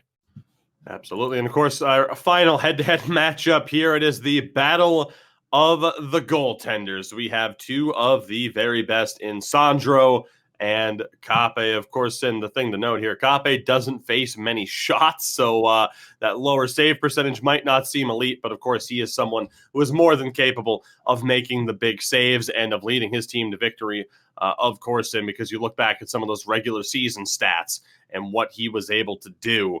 I mean, again, undoubtedly still the cream of the crop amongst the goaltending, contingent, we'll say, in the elite division. Yeah, and, you can see the differential in this series alone. Sandro has faced twice as many shots as Kape has faced, it's glaring, and that just goes to show you, what Philadelphia can do when they start to take things over. So, again, Sandro's going to have to keep doing what he's doing. Kape, keep making the saves, those big saves when he can. Now, Sin, of course, one thing we were able to do here is get a little bit of prep work in terms of some of the things, some of the aspects in which these teams have been finding success here in this series so far. Going to hand it over to you here in terms of just what we're going to be looking at, and really what the focus is amongst these clips, and which our, production team was able to catch through those first 2 games that, makes it an interesting talking point heading into games 3 and 4. Yeah, absolutely. We're going to get to the video breakdown here in just a second, but it's just showing you how strong Philadelphia can be. I mean, you look here, a very good breakout, very controlled, but right there, they slip behind 2 defensemen right there. You cannot allow that. Look at the time on the clock, less than a minute. If you're a defenseman, you have to be playing back. Yes, you want to force that play at the blue line, but sometimes just not possible here. We're seeing again, attempting the breakout here. Great collapse from Philadelphia around the puck. Then once again, he gets left defenseman there, caught too far up the ice, leads to a forecheck. Eki forces the turnover into the slot, a huge blast leading to another goal. And of course, we see the stoic reactions all the time from Philadelphia there. And we're going to see another one here, perhaps another good forecheck coming up. Again, solid breakout, getting around once again, flat-footed right there. That was Ilmari getting caught flat-footed and leading to another good forecheck here. Look who getting to loose pucks. Loose puck again, winning all the battles here. And this last one, once again, just an annoying forecheck, I'll say, from both Playmaker and Eki. Look at them, back and forth, back and forth. The struggles the Jyväskylä are having to get out of the zone. Eventually, the collapse comes again. Again, Playmaker there, body check, bumps all around the ice. Slowly but surely, Jyväskylä forced back into their own zone right there, and Philadelphia remain on the attack, eventually leading to the turnover and the game winner there from Playmaker. It's a deadly team that Philadelphia has, and they show it time and time and time again. And Jyväskylä have got to be careful. That's what those mistakes can lead to. You saw just a prolonged attack, and it's not just the unforced errors, but Philadelphia will force you into those spots where they can make you turn it over. And if you're Jyväskylä, that's going to happen, but you can't allow those mistakes to happen where you're allowing Playmaker or Eki to get behind you on the rush, because they will make you pay. So with that, again, we are just a few moments away from puck drop here. Game 3 just about ready to get set. A shout out to Sin, best in the biz for a reason. But Sin, before we get to puck drop here, we do have, as always, our 3 keys to success. And we're going to kick things off with Philadelphia on this one. I mean, beyond, of course, what you just mentioned that they need to do. But, I mean, it does kind of allude towards what you mentioned here. Everyone is a threat with this lineup. 6 goals. All 5 skaters have at least 1 goal, 2 for Playmaker, who has 5 points in this round, which is tied for the best with Yoki, of course, who we just saw in the first matchup of today. We also have the increased physicality factor as well. So you pointed him out, Loimu, not only with the tremendous turnover ratio there as well, but he's playing a lot more physical in this series so far. Had 17 hits in 4 games in the first round. In 2 games against Dieppe, he already has 13 hits. So 6.5 hits per game compared to a regular season average of 2.8. So again, a much more physical style of play from Loimu. And then, Sin, the big number here, we always talk about the faceoffs. 60-40 is the split right now. Potzloff dominating the dot. Antti has really struggled this postseason on the draw for Jyväskylä, and it hasn't gotten much better for him against Potzloff, and it is crucial for Phila to keep that advantage. So keep an eye, of course, on the face-off numbers. Sin, we move over to the keys for Jyväskylä. What do you got? What are we looking out for? Well, the first one here is discipline. No penalty minutes from Jyväskylä so far in the first 2 games, and that is a huge key to why they're able to stay competitive in both of those. You do not want to give Philadelphia any free chances to score because, as we saw from those video clips, they will capitalize on their opportunities. Second one here is Achilles' heel. Has Vatu met his match against Philadelphia? He is Jyväskylä's leading goal scorer, with 8 goals in round 1, has been held to just 2 shots and 1 goal in the first 2 games of this series. He's going to have to find a way to get going. This is someone who Jyväskylä looks to generate a lot of offense. The third and final key here, who else could it be but superb Sandro, averaging 16 shots against Phil, when it comes to this matchup against Philadelphia. And you think the games would be blowouts, but no, he's keeping them in it. He's made some huge saves, a save percentage of over 80, which we always talk about. Is that mark you want to get to be, considered one of those top guys? Fantastic performance from him so far. Absolutely. So again, we are just a few moments away here from puck drop game 3. The teams, as you in the locker room there, caught me off guard. Wasn't sure if we were ready to go. They were able to adhere to our request of being able to go a little bit earlier than expected. So we thank the teams for that. Of course, the first 2 games flew by, Sin, which again is surprising here because, of course, we've seen overtime games in both series. So again, just about ready to go. I'm sure you got to look there at the player builds really quickly. Playmakers, puck moving defensemen. Not really too much to talk about there that we haven't already talked about ad nauseum at this stage. The only thing to note, again, is that we are just about ready to go. If Jyväskylä are able to win at least 1 game, you will see these 2 teams in action tomorrow. Again, that broadcast in Finnish, the 1945 CET start time, again, about 1:45 p.m. Eastern Standard Time for those of you here on the North American side of things. So again, a lot of pressure right now on Jyväskylä to prevent Philadelphia from clinching a spot yet again in the finals, but they could very well do that if they take both of these games. Puck drop. This game is underway. Of course, Philadelphia in the black and orange, Jyväskylä in the white. And we'll see what they are able to do here. Again, a lot of pressure on this Jyväskylä team. There was a big hit down the other way. Trying to get the camera cut back up this way. Philadelphia, errant pass. That was Eki who was down, I do believe. It's back into the play here. So a little bit of physicality from Jyväskylä already. Playmaker, though, has a bit of a step. Tries the move, just not able to work his way through. But again, Sin, you saw it. The defense got caught a little bit early on. Yeah, and that's what Philadelphia can do so well. Make you pay for that. If you get caught, as a defenseman, a bit flat-footed, they will sneak by you. Yes, you want to make a play at the blue line, but not if you're going to miss and allow that and allow the skater to get around you. So that's what it comes to. You got to keep your feet moving there. If you're going to make a play, don't poke and choke. You got to keep your gap. Here's Domi trying to find a little bit of space, trying to find an option. Nothing there. He'll get the puck back. Big spin move at the line, runs into a 2-man wall, but he works his way through, tries to cut in again. But Loimu was able to see that play through here. Chance for Playmaker maybe to get something going, finds its way up to Potzloff. Good job right now, though, by Jyväskylä to take away some of these chances through the neutral zone. A little bit of space for Eki, disappears in an instant. Around the back of the net, it's Domi once more. Sans buckets, of course, but hey. Yeah. Just another reason to keep your head up and keep an eye on the play. Chance here, though. Jyväskylä down low, looking to hold on to it. A little bit of trouble maintaining possession. They ship it back up to the point. Then back down along the half wall. And again, back to the point, looking for these chances that's taken away Eki stretch past the Potsloff. He has space, has it back to Playmaker, and it doesn't go. What an opportunity. Eki had it around the back of the net. Playmaker nearly wins it back again. I honestly thought that puck was still in the air. Didn't notice that Eki had it around the back of the net. Would love to get a look at that particular replay a little bit later on here. Chance for Eki. Goes around the back of the net once more, trying to handle this as best as we can.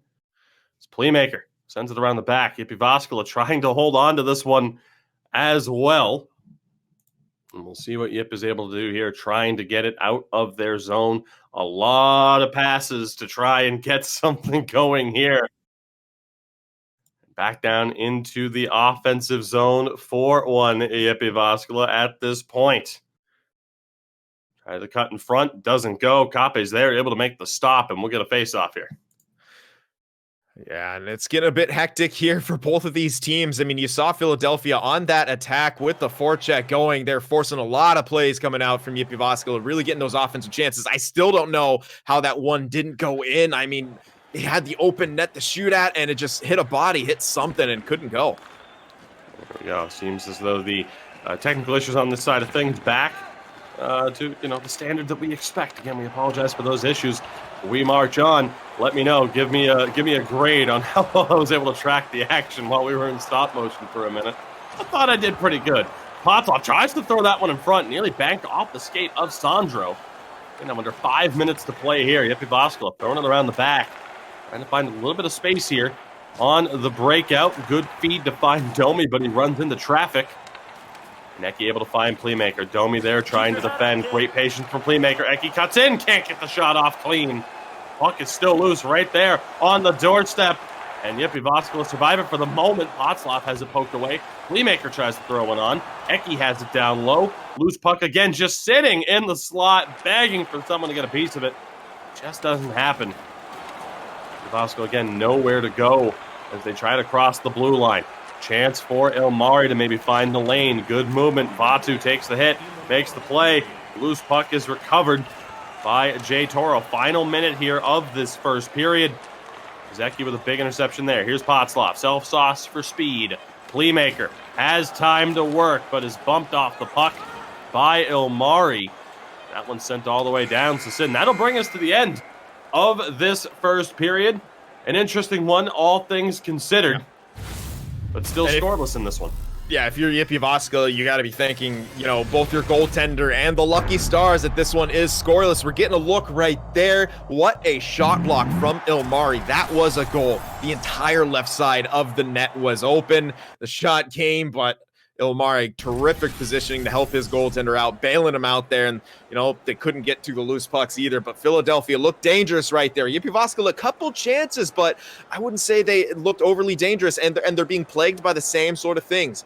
The Philadelphia wingers still able to get around one of those defensemen, which is forcing the second one to really have to scramble backwards and really try to cut off the angle, which can, leads to those odd man rushes, leads to more passing lanes. The drop passes, as we saw there on that play, all started from a winger able to get around that first defenseman on the blue line.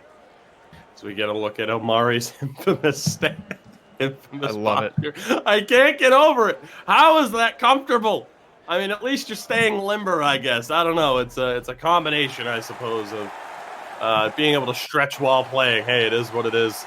The infamous ankle camp, as has been coined in chat. We move on. Second period underway here. Potsloff able to feed Playmaker. Looked for the feed to Eki. He'll bank it off the back of the net here.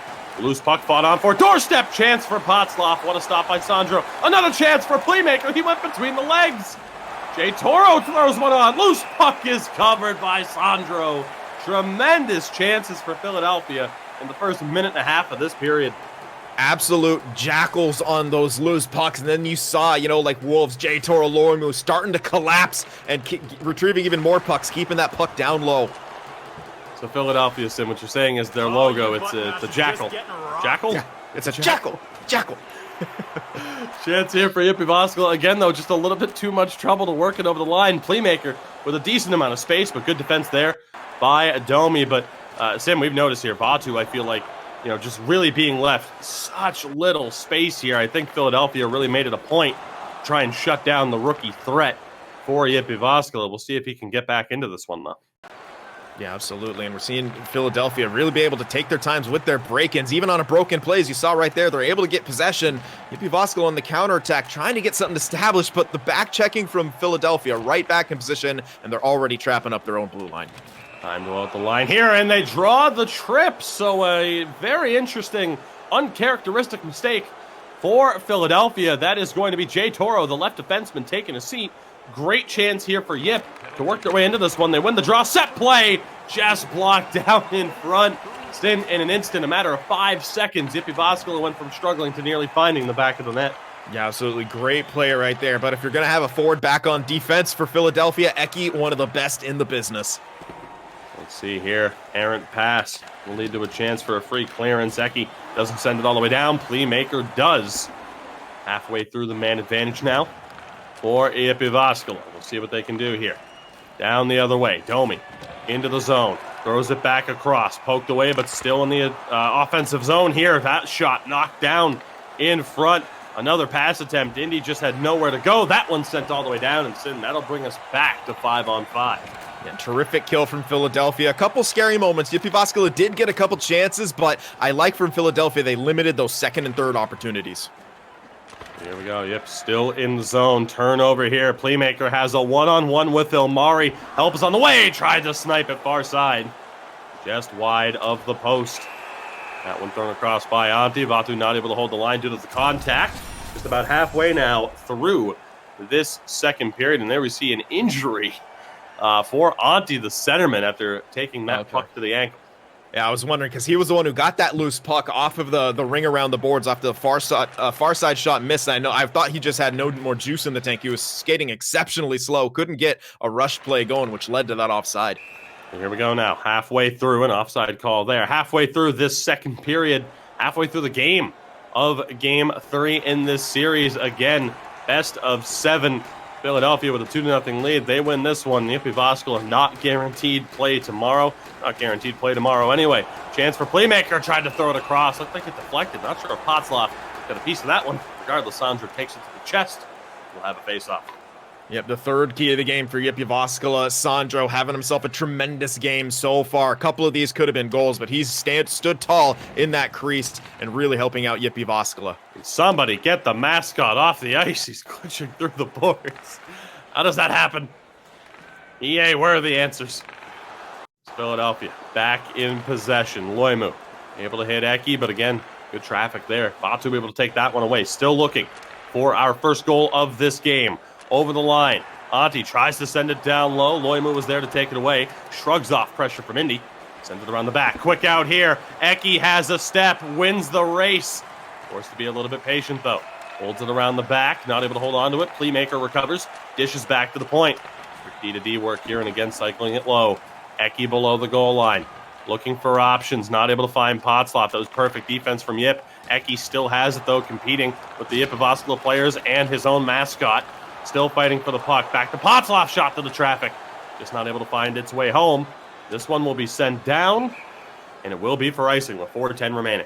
Yeah, the pressure is really mounting for Philadelphia here. Their cycle game's looking good. They're looking still for those short side opportunities. Jyväskylä great at covering that slot. So if Philadelphia can get them moving and open that up, they could really pot one here at the end of the second.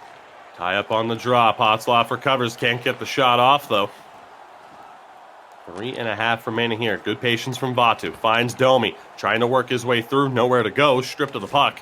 Playmaker taking the hit and not able to get the puck all the way into the zone here. So again, the first goal is if it wasn't important enough to begin with, certainly that much more important now. There's Yip in the zone here. Holding it is Domi. Over. Couple of quick passes now for Yip. Trying to get the defense moving. Chance. Vatu tried to get into the high slot. Maybe let a shot go. It just wasn't there. Potzloff down the other way. Shot on and no rebound from Sandro there. Picture perfect positioning from the goaltender. Yep, it did try to shoot low, but a good job to swallow that one up because he had both Playmaker and I believe Eki there going in for that rebound. A save that Revy would be proud of. The opportunity now through the neutral zone. Final 20 seconds of play. Philadelphia might have another chance. Great job there by Indy to take away a bit of the speed on this one final rush here in the second period. One back by Vatu. He'll hold. And Sin, that'll do it. So we're seeing a very different game here compared to what we saw with HAVU and hREDS. Yet to see an opening goal in this game. Yeah, and, you know, also different from the first 2 games of this series where it seemed like a lot more wide open at times with the offense, which we found curious because these were, you know, a couple of the 2 better defensive teams, and first 2 games for HAVU hREDS were very defensive, and, you know, curiously enough, they were 2 of the best offensive teams. So, you know, it's very interesting how things shake out here in the postseason. But yeah, I would say Philadelphia getting a lot of chances. Jyväskylä has a couple here, but really for them, this 0-0 game, all they need is a bounce, and they got Sandro to thank for it so far. If you're Philadelphia, you got to be kind of, I mean, they're probably not nervous, but I would be getting nervous if I haven't been able to score on the goaltender like that, you know, so far with all the chances they've been getting, with all that zone time, the forechecking pressure, everything. It's looking good. Absolutely. So again, third period just about ready to begin. And see how this one plays out there. You see those, you know, just 6 shots to 1. 1 registered shot for Jyväskylä. Certainly not a winning formula here for them. And again, it's surprising. I mean, we talked a lot about their changes this year, but they were 7th in shots in the regular season. Granted, Philadelphia were first. They had over 100 more registered shots than Yip in the regular season. But again, this is a team that can put up shots, put up goals, but it just hasn't happened yet. They desperately need the opening goal of this game. Again, the first 2 games ending with a 3-2 scoreline, both in favor of Philadelphia. See what Yip's able to do here. Vatu able to find space over for Indy, but again, just nowhere to go, Sin, once they're in the ozone. Yeah, and Philadelphia's doing a great job closing that off, getting to those pucks, you know, after the initial contact, whether it be incidental or poke, and then creating chances the other way. Shot fired just wide by Loimu. Another chance on the far side. He scored! A couple of shots from the defense. Jay Toro misses a shot from the point, but it banks perfectly off the back glass and falls for Potsloff. He had a wide open net, and the captain gets the opening goal of this game in the early stages of the third period. Reminiscent of the very active boards at the old Joe Louis Arena for the Red Wings. They just bounces completely out, looking like a pass right to Potsloff, who puts that home. And not a whole lot Sandro could do there, trying to get over just a bit late to the party. Huge goal from Philadelphia here. And if you're Jyväskylä, that one's got to hurt. You can see the smiles, the laughter coming out from the boys over there in Phila. They got to be feeling good about that one. When is Kape not smiling and laughing, though? That just seems to be the personality, of course. We march on here. 4 minutes gone in the third period. Philadelphia with the opening goal. 2-on-1 here. Pots off the chance. Has it poked away at the last moments. Jyväskylä playing with fire here. The problem is you have to kind of let that defense slip a little bit, because now you desperately need this goal. I mean, I hate to tell you, but Philadelphia giving up a 3-0 lead. You know, I don't even know if I'd place the bet that HAVU could come back from that. So ultimately, we'll see how this one plays out. There was a good stop by Kape. Playmaker with a bit of speed. Has it poked away. Potsloff nearly shoveled that one home as well. That feed it over to Eki. It was poked away. And here comes Jyväskylä. Burst of speed here. Eki was able to match it. One-timer and a big blocker save. Great job. Domi denied by the blocker. Ultimately, Antti not able to find any space there. Great poke check by Domi to take that one away. Sim, we talked about it. You know, again, the offensive output from him. He was caught there trying to hustle back, but he was able to get the interception. Yeah, they're getting caught a lot more here at the tail end, and Philadelphia knows they have to press for offense, so they're looking to get behind them even more, but that was a great play. Good recovery. There's been a couple of those here late in this game. Good recovery pokes from both Domi and Elmari to keep Philadelphia away from the net. Eki finds Playmaker, tried to pick the corner, and a stoic Sandro there. Easy glove save, didn't even have to move. Yeah, didn't even get down to butterfly or anything here, but here comes that face-off battle. Potsloff could win this here again against Antti and keep the pressure on. And indeed he does. Not able to get the shot through, though, was Loimu. Let's see what Yip can do in response. Look at Loimu, so aggressive from the blue line. Philadelphia recovers again. Potsloff able to find Playmaker. Drops over to Eki. Back to Playmaker. Loose puck in front. Still being fought on for. Potsloff able to recover. Finds Eki. Great movement there. Loimu's shot not able to find its way through. 8.5 minutes to play here in regulation of Game 3. Jyväskylä need a goal. They have a chance there, but it's taken away by Loimu. Bounce off the boards. Eki, great patience to hit Playmaker. Cuts through. Tried to go back to Eki. Just didn't find its way through. Vatu able to hit Indy. Has a one-on-one here. Great patience, but the moves just not able to pay off. Pinch in. Still not working out. Here goes Eki. Has Playmaker with him. Potzloff joining the rush as well.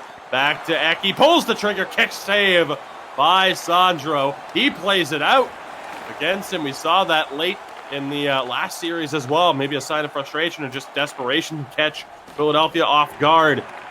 As Domi takes the hit, he's on the offhanded side. Shot on from Vatu. Stopped by Kape. Big stretch pass hits Playmaker. He'll be forced to slow down. Eki's with them now, though.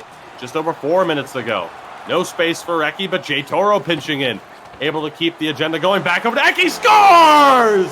Spin move from J Toro. 5-hole finish from Eki. 2-0 Philadelphia. They are just minutes away from taking a 3-0 series lead and being 1 win away from a chance at regaining their crown in the final. What a sequence from J Toro in the last few minutes. He was the one on that one-on-one, I believe it was with Indy there, or maybe it was Vatu on that rush play. He stood up, did not let him deke around him, forced the turnover, got the puck going the other way. And that one, a perfectly timed pinch to keep the puck in the zone. A beautiful spinorama around Ilmari, who tried to close him off on the boards, gets the pass out front. Eki goes 5-0 once again. The hesitation from these goaltenders to go into that butterfly when that puck gets in close, that's a big difference between NA and EU. I think that we see is those the goalies here in Euro will not go butterfly unless they absolutely have to. I was about to point that out as well. I mean, again, that's the one thing where you might see more cross-crease saves in Euro, but again, some of these top North American goaltenders, shout out to the crease, please. Who, would definitely be butterfly in that situation and might not compete in the same way. Deflection score! Jyväskylä back in it. Indy, the captain, gets a piece of it off the shot from the point. And the goal, I mean, again, we're back to within 1. Maybe too late for Jyväskylä, but stunningly, we have a game. Yeah, just a quick shot. It pinballed around there about 2 or 3 times. I think it hit a Philadelphia first, and then the deflection came through. We'll get a better look here as it slows down. Oh, I guess not. It just looked like it went straight through there. What a deflection over the pad, under the glove by the looks of it. Jyväskylä not out of this quite yet. I mean, an incredible turn of events there, Sim. We talk about it. Throw pucks on. Good things can happen. And ultimately, there we see it for Jyväskylä. I mean, desperation time. You see how focused the team happens to be. There was a timeout here. So we're going to see that deflection bid there. Did that pinball off the defender as well? It absolutely did, off the left ass cheek. not often where you're going to see goals scored from, but hey, it happens here. Yeah. And it perhaps even went through the glove of Kape right there, who may not be super happy about it, but he's got to be used to it by this point with how much he plays at goaltender. Absolutely. So here we go. A very interesting minute and a half now. Maybe the commentator's jinx for myself against Philadelphia. What can Jyväskylä do? Again, we've seen both of these teams blow leads. Pass through, doesn't go. Potzloff is able to get a piece of it. Chance on the far side. Blocker stop by Kape. 50 seconds to play. Potzloff able to find Playmaker here. Has Eki with him. Poked away by Domi. Great job there. You can see Philadelphia definitely favored, turtling up a little bit. Pass into the slot. Nobody there. Eki has it one more time. Big stretch pass up to Potzloff. With speed, the center. Down low to Eki in the corner. Tries to sweep through, finds Playmaker. 30 seconds to go. Philadelphia wasting valuable time. Back to the point to Loimu. Nowhere to go. But again, now down to just about 20 seconds to play. Is it too little, too late for Jyväskylä? Domi trying to fight for it. Played out to Loimu. Tries the windmill. Not going to go through. One more rush for Jyväskylä. Indy looking. Domi back to Indy. Shot it just wide. Chance for Vatu, not able to get it. 2 seconds here. Ilmari, the Domi, glove save, too little, too late.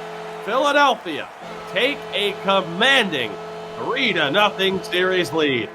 Yeah, it got close there at the end. Jyväskylä getting some chances there, but you could just see how good Philadelphia was closing off defensively. And what I like from them, especially especially from the defenders, when they make that play at the blue line and they trust that a winger or the center is going to get that puck, they will rush up the ice, because they always want to try to get someone behind a defender or get someone in that one-on-one situation, which we saw from Loimu there. Tried a couple of fancy dangles there, but, not to be fooled was Domi, who was able to, stave him off and get that puck going back the other way.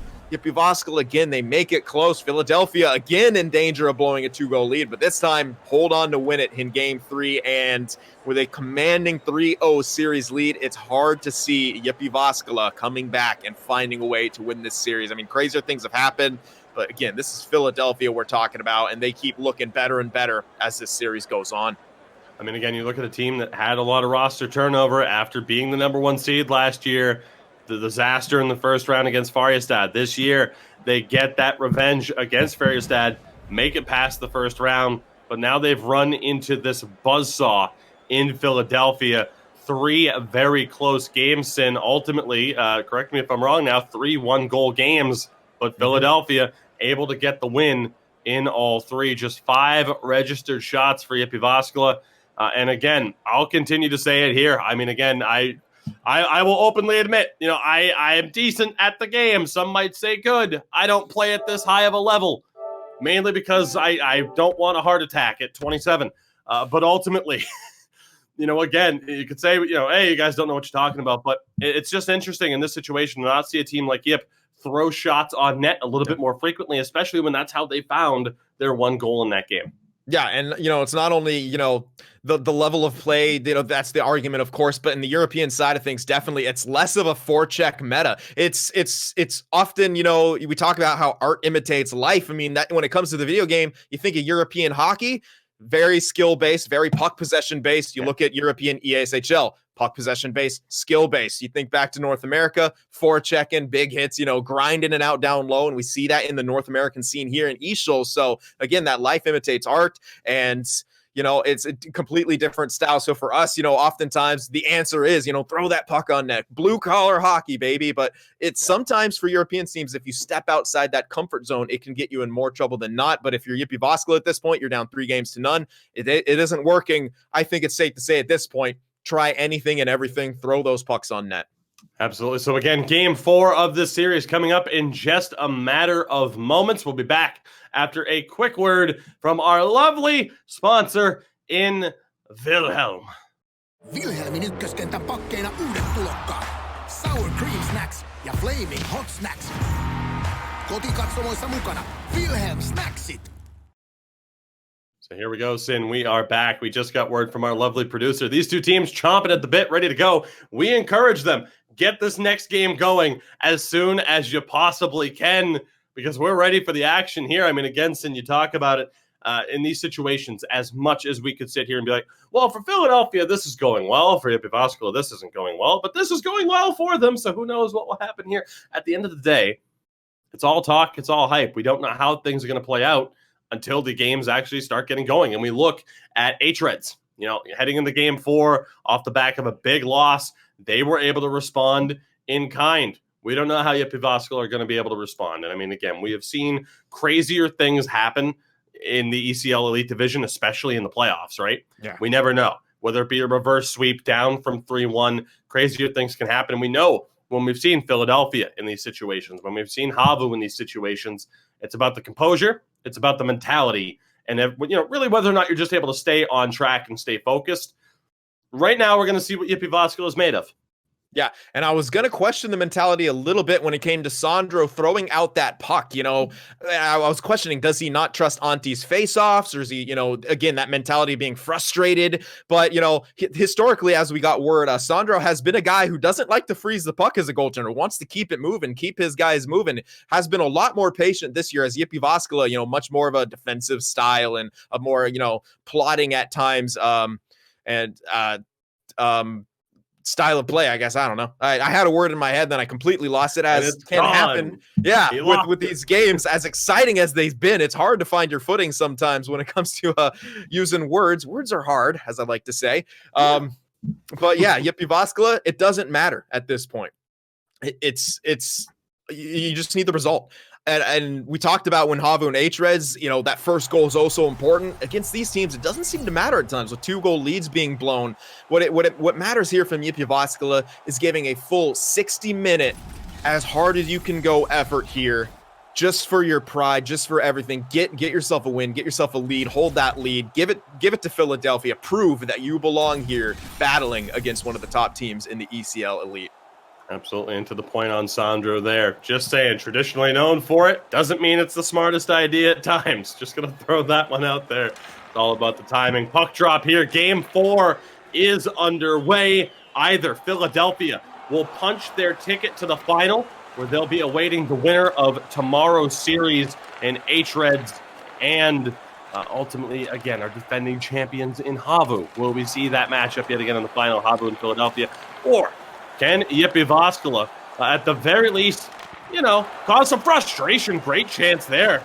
Doorstep opportunity on the cross crease again. Sid, even if Jyväskylä were to lose in 5, I think it would cause some frustration for Philadelphia if they have to play tomorrow. I think that's ultimately what they're looking for. A nice day off would be great in preparation, but if you make mistakes like that, you might just have to play tomorrow. I do believe, again, that is Jay Toro. Not the first time we've seen that tonight. No, and he's had a couple instances where it's just kind of an ill-advised poke. The first one, not so much. That one, though, against the boards, not exactly what you want to do there. Rough penalty to take. We'll see if Philadelphia can kill it. But again, a great face-off win from Potzloff to start things off. Chance generated from that big hit by Domi. Shot deflection bid there. Again, not a bad opportunity. Would rather see that one not go than another forced cross-crease pass.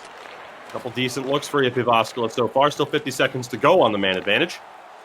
Here's Domi one more time. Slap shot bid. Nearly caught Kape. But again, he's able to make that big-time glove save. So, Sin, I like what we're seeing from Yip so far. Yeah, more willing to fire those pucks on net. Test Kape at any turn, and I like that right there. Good shooting lane. You see it, take it. You never know what will happen. Here we go. Tie up on the draw. Philadelphia come up with it. Potzloff will send this one all the way down. So time for one more rush here for Jyväskylä on the man advantage. 10 seconds away from Jay Toro rejoining the fray. This puck intercepted here. Eki has it. Tried the quick out. Just didn't get the aim right. I know he wanted to catch Jay Toro on that. He really came back to haunt him. Jay Toro, the pass off the mark. Jyväskylä will recover here. Again, a little bit of miscommunication there. Thought Omari was going to be stepping up. Free possession gain for Philadelphia, and a turnover there from the defenders themselves. Yep, back in the attacking zone. The feed from Vatu, just not able to find the man in front. And Vatu has been quiet compared to what we've seen from him so far. Jay Toro tried to hit Playmaker. Just didn't find its way through. Yep, trying to send things down the other way. Vatu, nowhere to go once more. Has had a hell of a time trying to get past Loimu in this series on the right-hand side of your screen. Potzloff hits the previously aforementioned Loimu. He finds Eki, but mistimed the Playmaker at the line. Offside call just about halfway through this first period. Yeah, Playmaker unable to weave his way through the bodies there on the blue line from Jyväskylä, trying to hold it, forces the offside here, but all these face-offs, for the most part, seeming to benefit a team like Philadelphia, who has the distinct advantage, and slowing that play down at times seems to benefit them as well. They know they can strike from anywhere. It seems like Jyväskylä wants to keep it moving, though.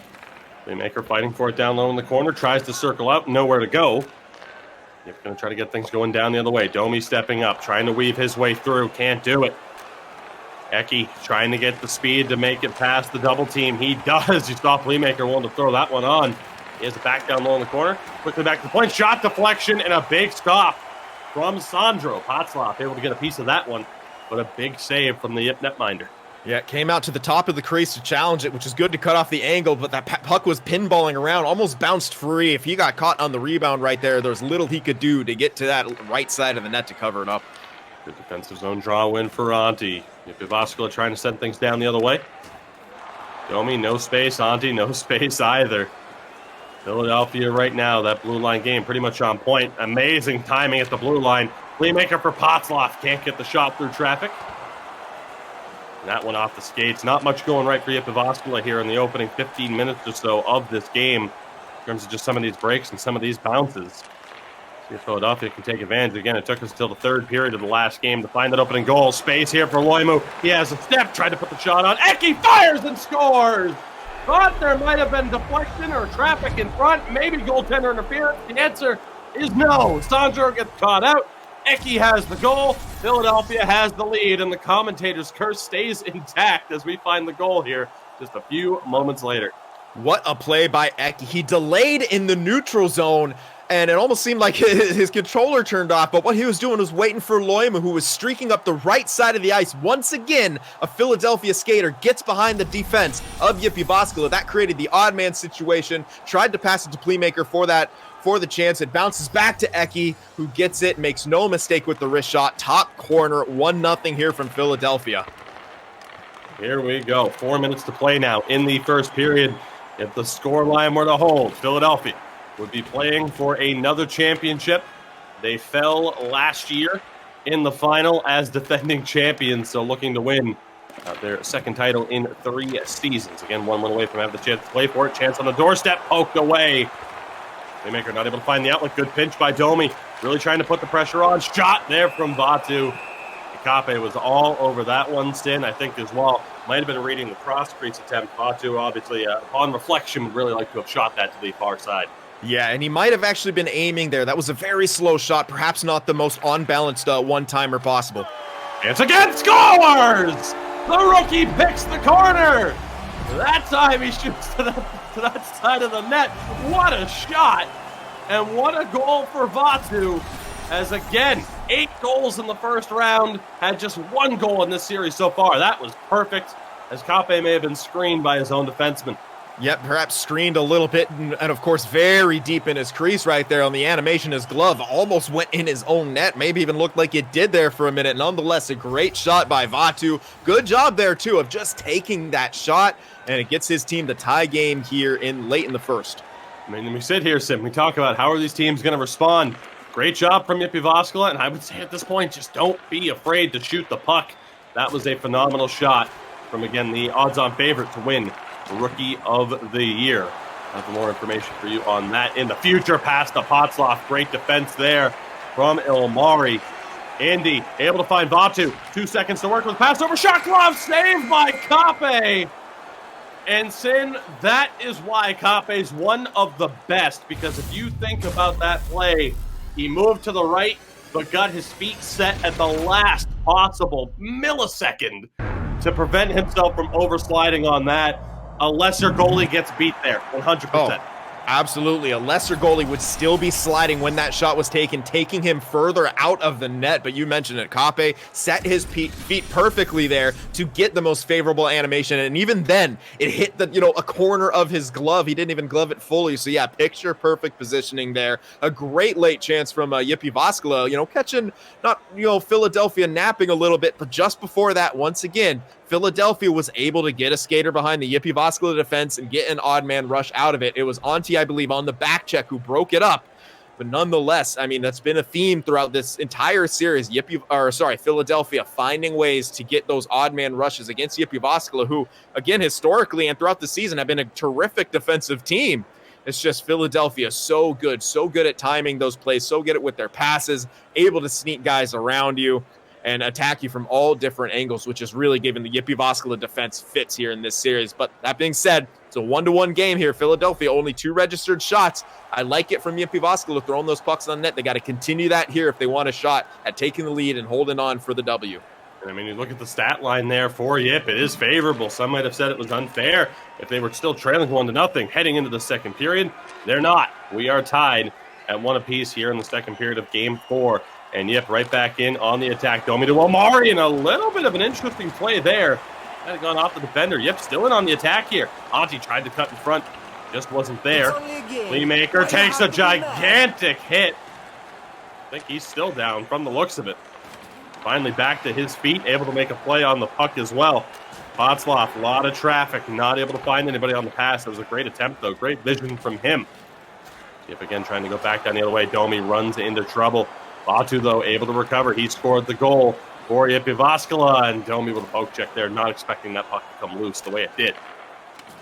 Here's Indy on the far side. Back to Domi. He constantly keeps ending up on that other side. Indy over Antti, nowhere to go on the shot attempt. But still, right now, some promising stuff for Jyväskylä here. Yeah, they're starting to look a lot better there, and unfortunately, he was on the wrong side for the one time. Loose puck, scramble for Eki. Has it, throws it on. Big save by Sandro. Still fighting for it. Eki trying to come up with it, but Yip will be able to work it out. Here comes Domi. Head of steam down the other way. Sauce is one in front. Batu nearly got a piece of that one. Philadelphia, again, able to reset, so some decent chances on both sides of the ice here at opening up a little bit. Time to go at the line, and Potzloff draws the penalty. Sin, a mistake you cannot make. Jyväskylä have had really good defense in this series so far. This could be a costly one, though. I believe that's Omari taking a seat, and it is. Yeah, and we talked about in the pregame, they've had terrific discipline. I believe that's their first minor penalty taken in this entire series so far. Couldn't have come at a more inopportune time, though, with the tie game and with how good Potzloff's looked in the faceoff dot. Let's see how this one goes. 2 minutes of an extra attacker here. Short-handed opportunity. Turnover. Playmaker can't pick the corner. Ooh. Sandro with the biggest save of this series so far. And that's the play that cannot happen. You have space as the defenseman. Yes, it was a weird shot animation, but that's why you got to take that extra second, maybe even try to get that dump animation off to go over everyone. And here, Jay Toro had the corner, but the shot was down the middle. Trying to work it around. Eki back to Loimo. Jay Toro back to the defenseman. Big save there again by Sandro on the one-timer. Playmaker looking again. Loimo just not able to get that shot through on this occasion. Playmaker wins it back. Still 50 seconds to go on the main bench. Playmaker on the doorstep. Couldn't get the shot off. Yip still can't clear as Potzloff keeps that one in.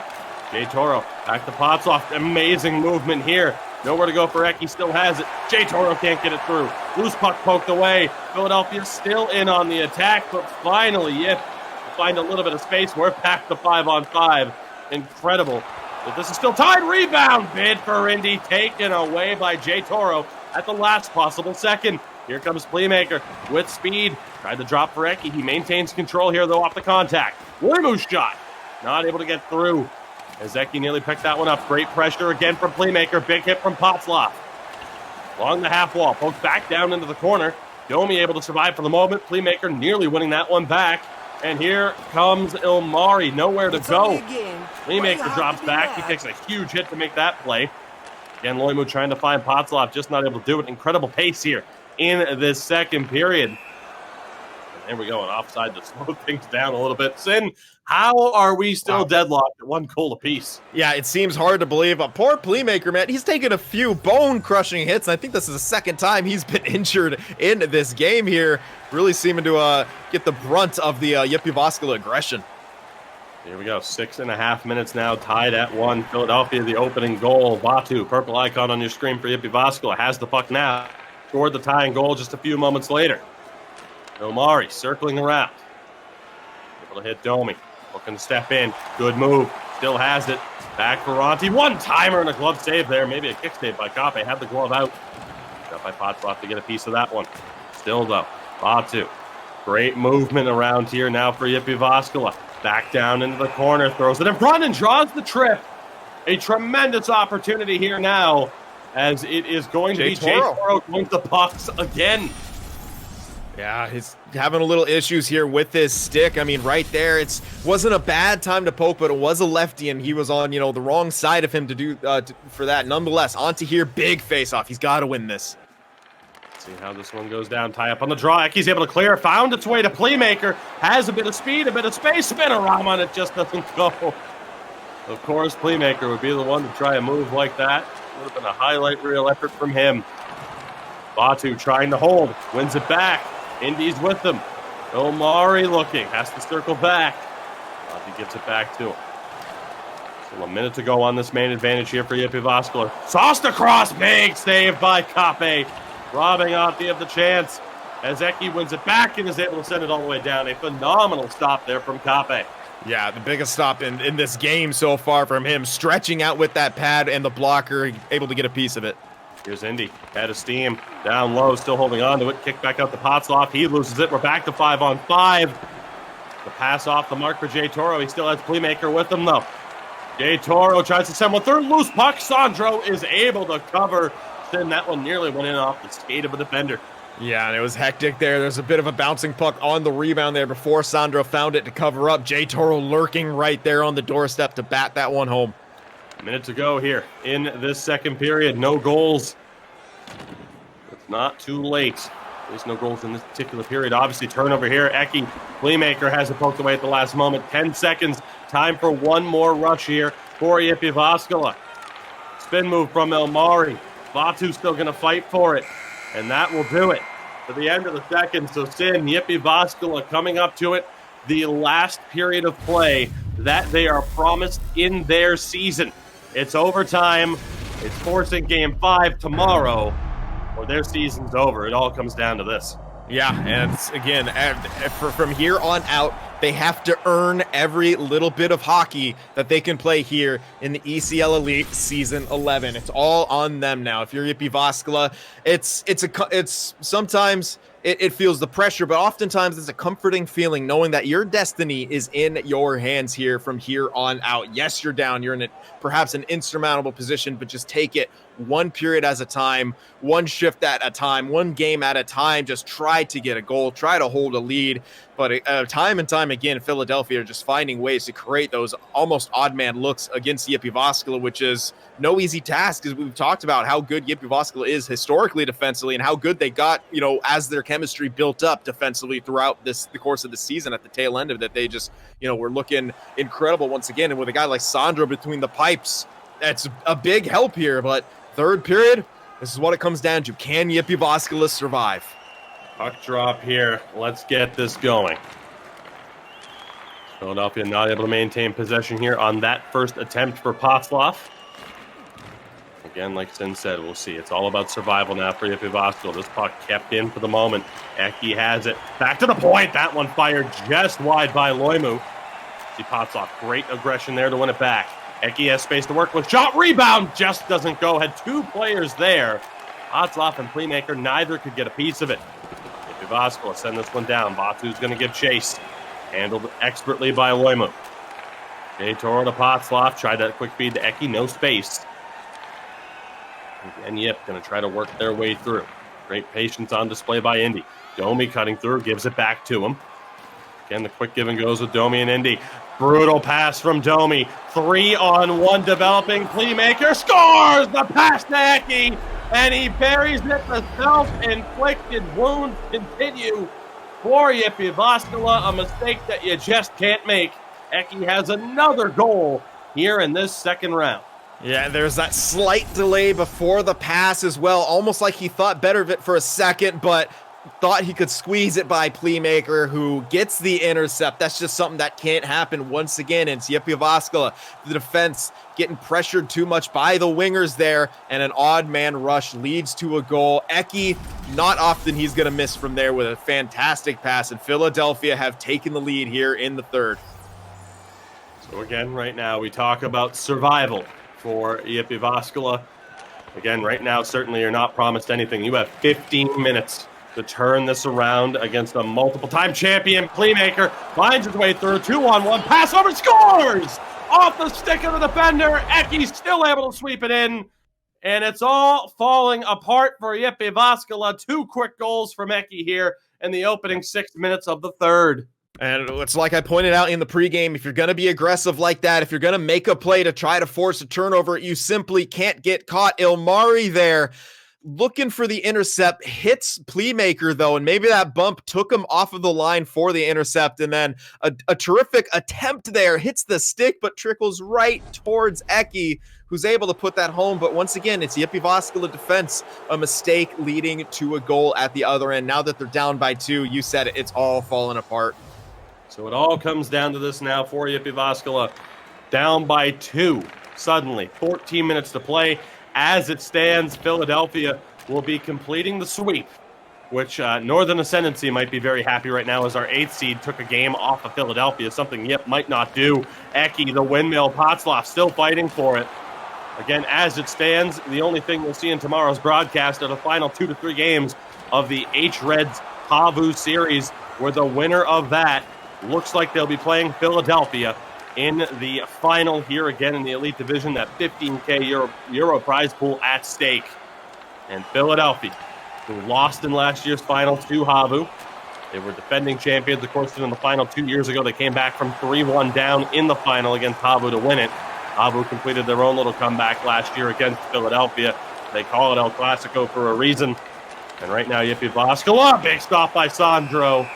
Doesn't play it out this time. Right now, Jyväskylä, you need 2 goals in 9.5 minutes, or Phil is back in the final, and they'll be able to watch tomorrow's broadcast cool, calm, and collected to see if it'll be hREDS or their biggest rivals in HAVU. Jyväskylä here again, 9 minutes to play. 9 minutes is all that's guaranteed in their season. 2 goals from Eki in this period. Both offbeats from Playmaker, who has it now. The D can't get through the defender. Great job there by Omari. Now just 8 minutes to play. Vatu, again, probably my odds-on favorite for Rookie of the Year, but he wasn't able to find space. Race for the puck here. Omari will win it. And now down just to 7 minutes.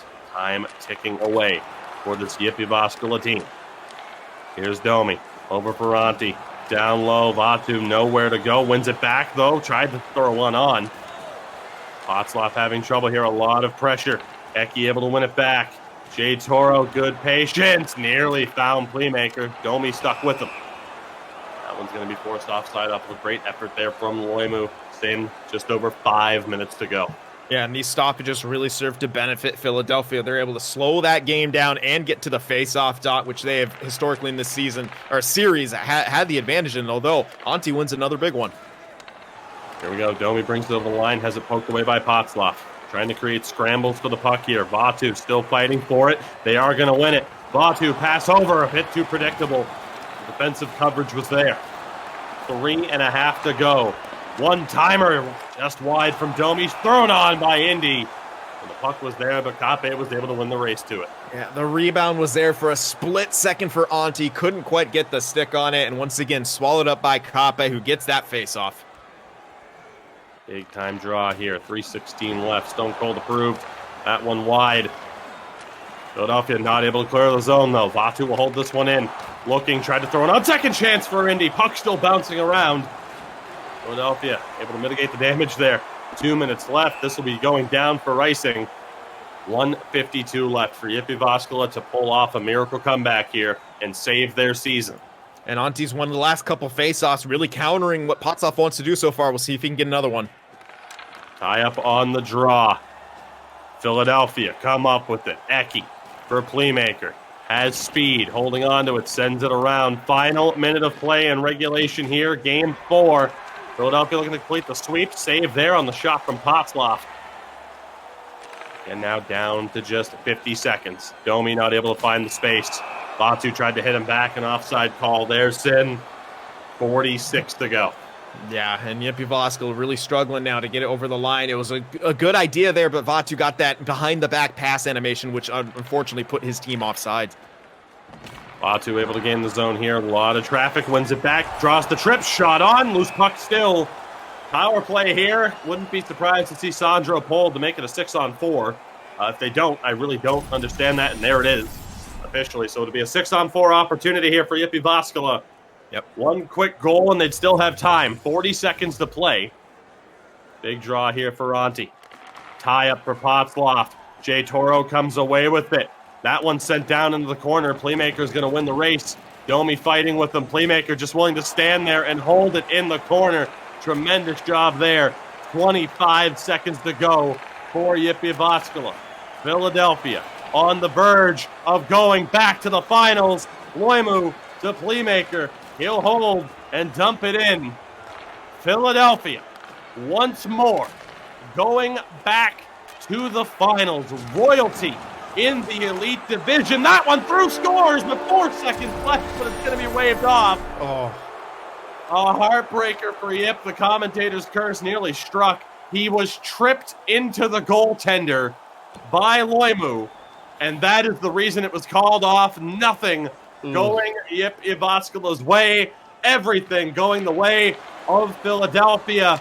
Again, royalty in the elite division. And they will once again be playing for the lion's share of the prize pool. They complete the second round sweep over Jyväskylä and again punch their ticket back to the final. Sin, an incredibly impressive performance today. Honestly, winning 4 very close games. And Eki and Playmaker obviously get it done. Eki with the 2 goals in the third to seal the deal. Yeah, I mean, he was tremendous. For all the penalties Jay Toro took, it was Eki back there defending. He made that beautiful play. I mean, he pretty much assisted on his own goal in a way with that neutral zone play where he delayed, waited for Loimu to jump up the right wing side of the ice, who then led that rush, and then it was Eki trailing, getting that puck in the high slot, ripping it home. I mean, what a game he had. That's what you expect from a player as talented as Eki in a clutch situation like this when you have a chance to clinch a series. It's a guy like that getting a couple huge goals that really catapult you into the next level, and that's what he did in this one. That's a big reason why Philadelphia hat trick for Eki, actually. It's a big reason why Philadelphia now is off to the finals. Absolutely. So again, you'll get a look here at the stats and of course the goals, as well as again Eki leading the way. Sin, he had a great first round as well, 9 points in 5 games. And now here as well. I had 5 points in 2 games heading into the action today, and obviously added to that tally quite a bit in games 3 and 4 as we saw it go down. So again, Sin, of course, we look at the chat and you can see members of hREDS in the chat, of course, probably keeping an eye on this series to see who it was going to be. We look ahead now, obviously, for this season, as Eki just doing a little bit of post-game cleaning, no big deal there. Nothing to look into with that. Of course. Oh, he's sweeping the floor. No. It's I like it. I mean, again, I gotta say, the bottom line is these guys, they're busy people. Eki's a busy guy, streamer of his own, obviously. So, sometimes you just got to work in that little bit of house cleaning whenever you can. I don't see any controversial statement being made here whatsoever. But again, now we look at it, right? And again, for Philadelphia, there's a lot to talk about for them. We've talked about their history. They're going back to the finals. They look as dangerous as ever, and now they can rest tomorrow, getting to look at the action. For Jyväskylä, again, a very commendable season. Last year, number 1 seed, they lose. They make a lot of changes. Maybe not a lot of changes, but a pretty big set of changes with the lineup. It paid off. Atu was an incredible addition. And you talk about the ability, like we've talked about for the past 2 seasons, to turn the big 2 into a big 3, a big 4. They're on the cusp of that. But ultimately, some rough bounces, some self-inflicted wounds, just mistakes you cannot make against a team of this caliber. But again, a team that I think if they stick together, which who knows if they will, we never know how much turnover there's going to be. But if Jyväskylä stick together, I think, again, with that extra season under their belt worth of chemistry, good things could happen. So again, hats off to them for a phenomenal season. Unfortunately, you run into a buzzsaw, one of the 2 larger buzzsaws, the 2 biggest buzzsaws, of course, that we have. It was always going to be a difficult task. So again, as mentioned now, for our number 1 seed in Philadelphia, they punched their ticket back to the final yet again. It is their home turf, essentially, at this stage in the Elite Division with the history. And now, of course, we look ahead to tomorrow. Again, very jealous of this, but we know at the very least in tomorrow's broadcast, again, 1945 CET, again, 1:45 p.m. Eastern Standard Time, if I am not mistaken there on the time. Actually, it is 20 CET. I've been corrected. So 15 minutes later, you could have just let me go for that and had people in here. But 20 CET, just to be corrected. Again, as we'll get you a look at the updated bracket, we have at least 2 games, hREDS and our defending champions in HAVU. One of those 2 teams will make it to the final to take on Philadelphia. We thought it might be HAVU at times. Looked like a 3-1 series lead was possible, but hREDS putting up a fight, to say the least. In again, that broadcast and finish, I am quite jealous of our Finnish compatriots to be able to cover that one, because I think that is going to be an absolute barn burner. 2 to 3 games to decide who plays Philadelphia in the final. R2, Julius, I don't like you anymore. I'm sorry. Yeah, I am. It's going to be great. I think I'm going to tune in. I won't understand a word of what's going on. But Obviously, it's going to be a heck of an end of the series. And you mentioned it. I mean, hREDS putting up a fight. I would even go a step further to say they are looking like a very real threat for a finals appearance right here. And if that happens, I think we can officially dust off the podium for a big three if hREDS are able to pull that off. That being said, Jyväskylä, all things considered, it was a great season. They ran into a tough matchup. Definitely some things to clean up. But as you said, I would it'd be great if they could stick together. Hard to say with everyone's schedule and personal lives if that will happen, but if they're able to keep that chemistry going, clean up some of those mistakes, look back to what happened and why Philadelphia were able to get all those odd man rushes, odd man opportunities. Yes, they're an incredible team, but there are some mistakes that you can clean up to at least limit those. Philadelphia, they are going to force out turnovers, but it was those unforced errors that came at wrong times from Jyväskylä, which ultimately, I think, aided in leading to their demise here. Absolutely. So again, with that will do it for this particular broadcast here. What a day it was. hREDS and HAVU neck and neck. Philadelphia going on to the finals. But Sin, while the elite season is winding down, we're certainly not winding down here on this particular broadcast. Again, a reminder, tomorrow, 20 CET, that's 2 p.m. Eastern Standard Time. We will be live here again, twitch.tv/NHLGamer. That broadcast in Finnish for games 5, 6, and maybe even 7 between HAVU and hREDS. And next week, we have our second division pro finals on Monday and Wednesday, as we're going to see who's going to be able to work their way up. Automatic promotion into the elite division at stake. Very excited to see how that plays out. We might even be able to cover the old light finals as well, our third tier on Friday and Sunday of next week. But of course, Sin, or this week, we should say Friday and Sunday this week as well. So, man, Sin, there's too much going on. There's too much going on under the ECL umbrella. But of course, that is to be expected. Big things happening. You talk about the ECL tier, 250 teams, pro representation everywhere. There's so much going on. But Sin, the most important dates, because those other dates are important, of course. I'm just going to keep throwing dates at your face to confuse everybody. Why? To drive you to the social media platforms on Twitter, Twitch, Instagram, Facebook, all the stuffs, NHLGamer.com for all the information that you need. Again, the 12th and 13th, Philadelphia will be playing HAVU or hREDS in the finals. You'll find out who it'll be tomorrow. Sin on Twitter at Sin for the Win Prod, Sin for the Win Productions on YouTube. Myself at Tukey24 everywhere. Credit to Philadelphia. Cheers to a great season for Jyväskylä. To Wilhelm, we love you all. Good night.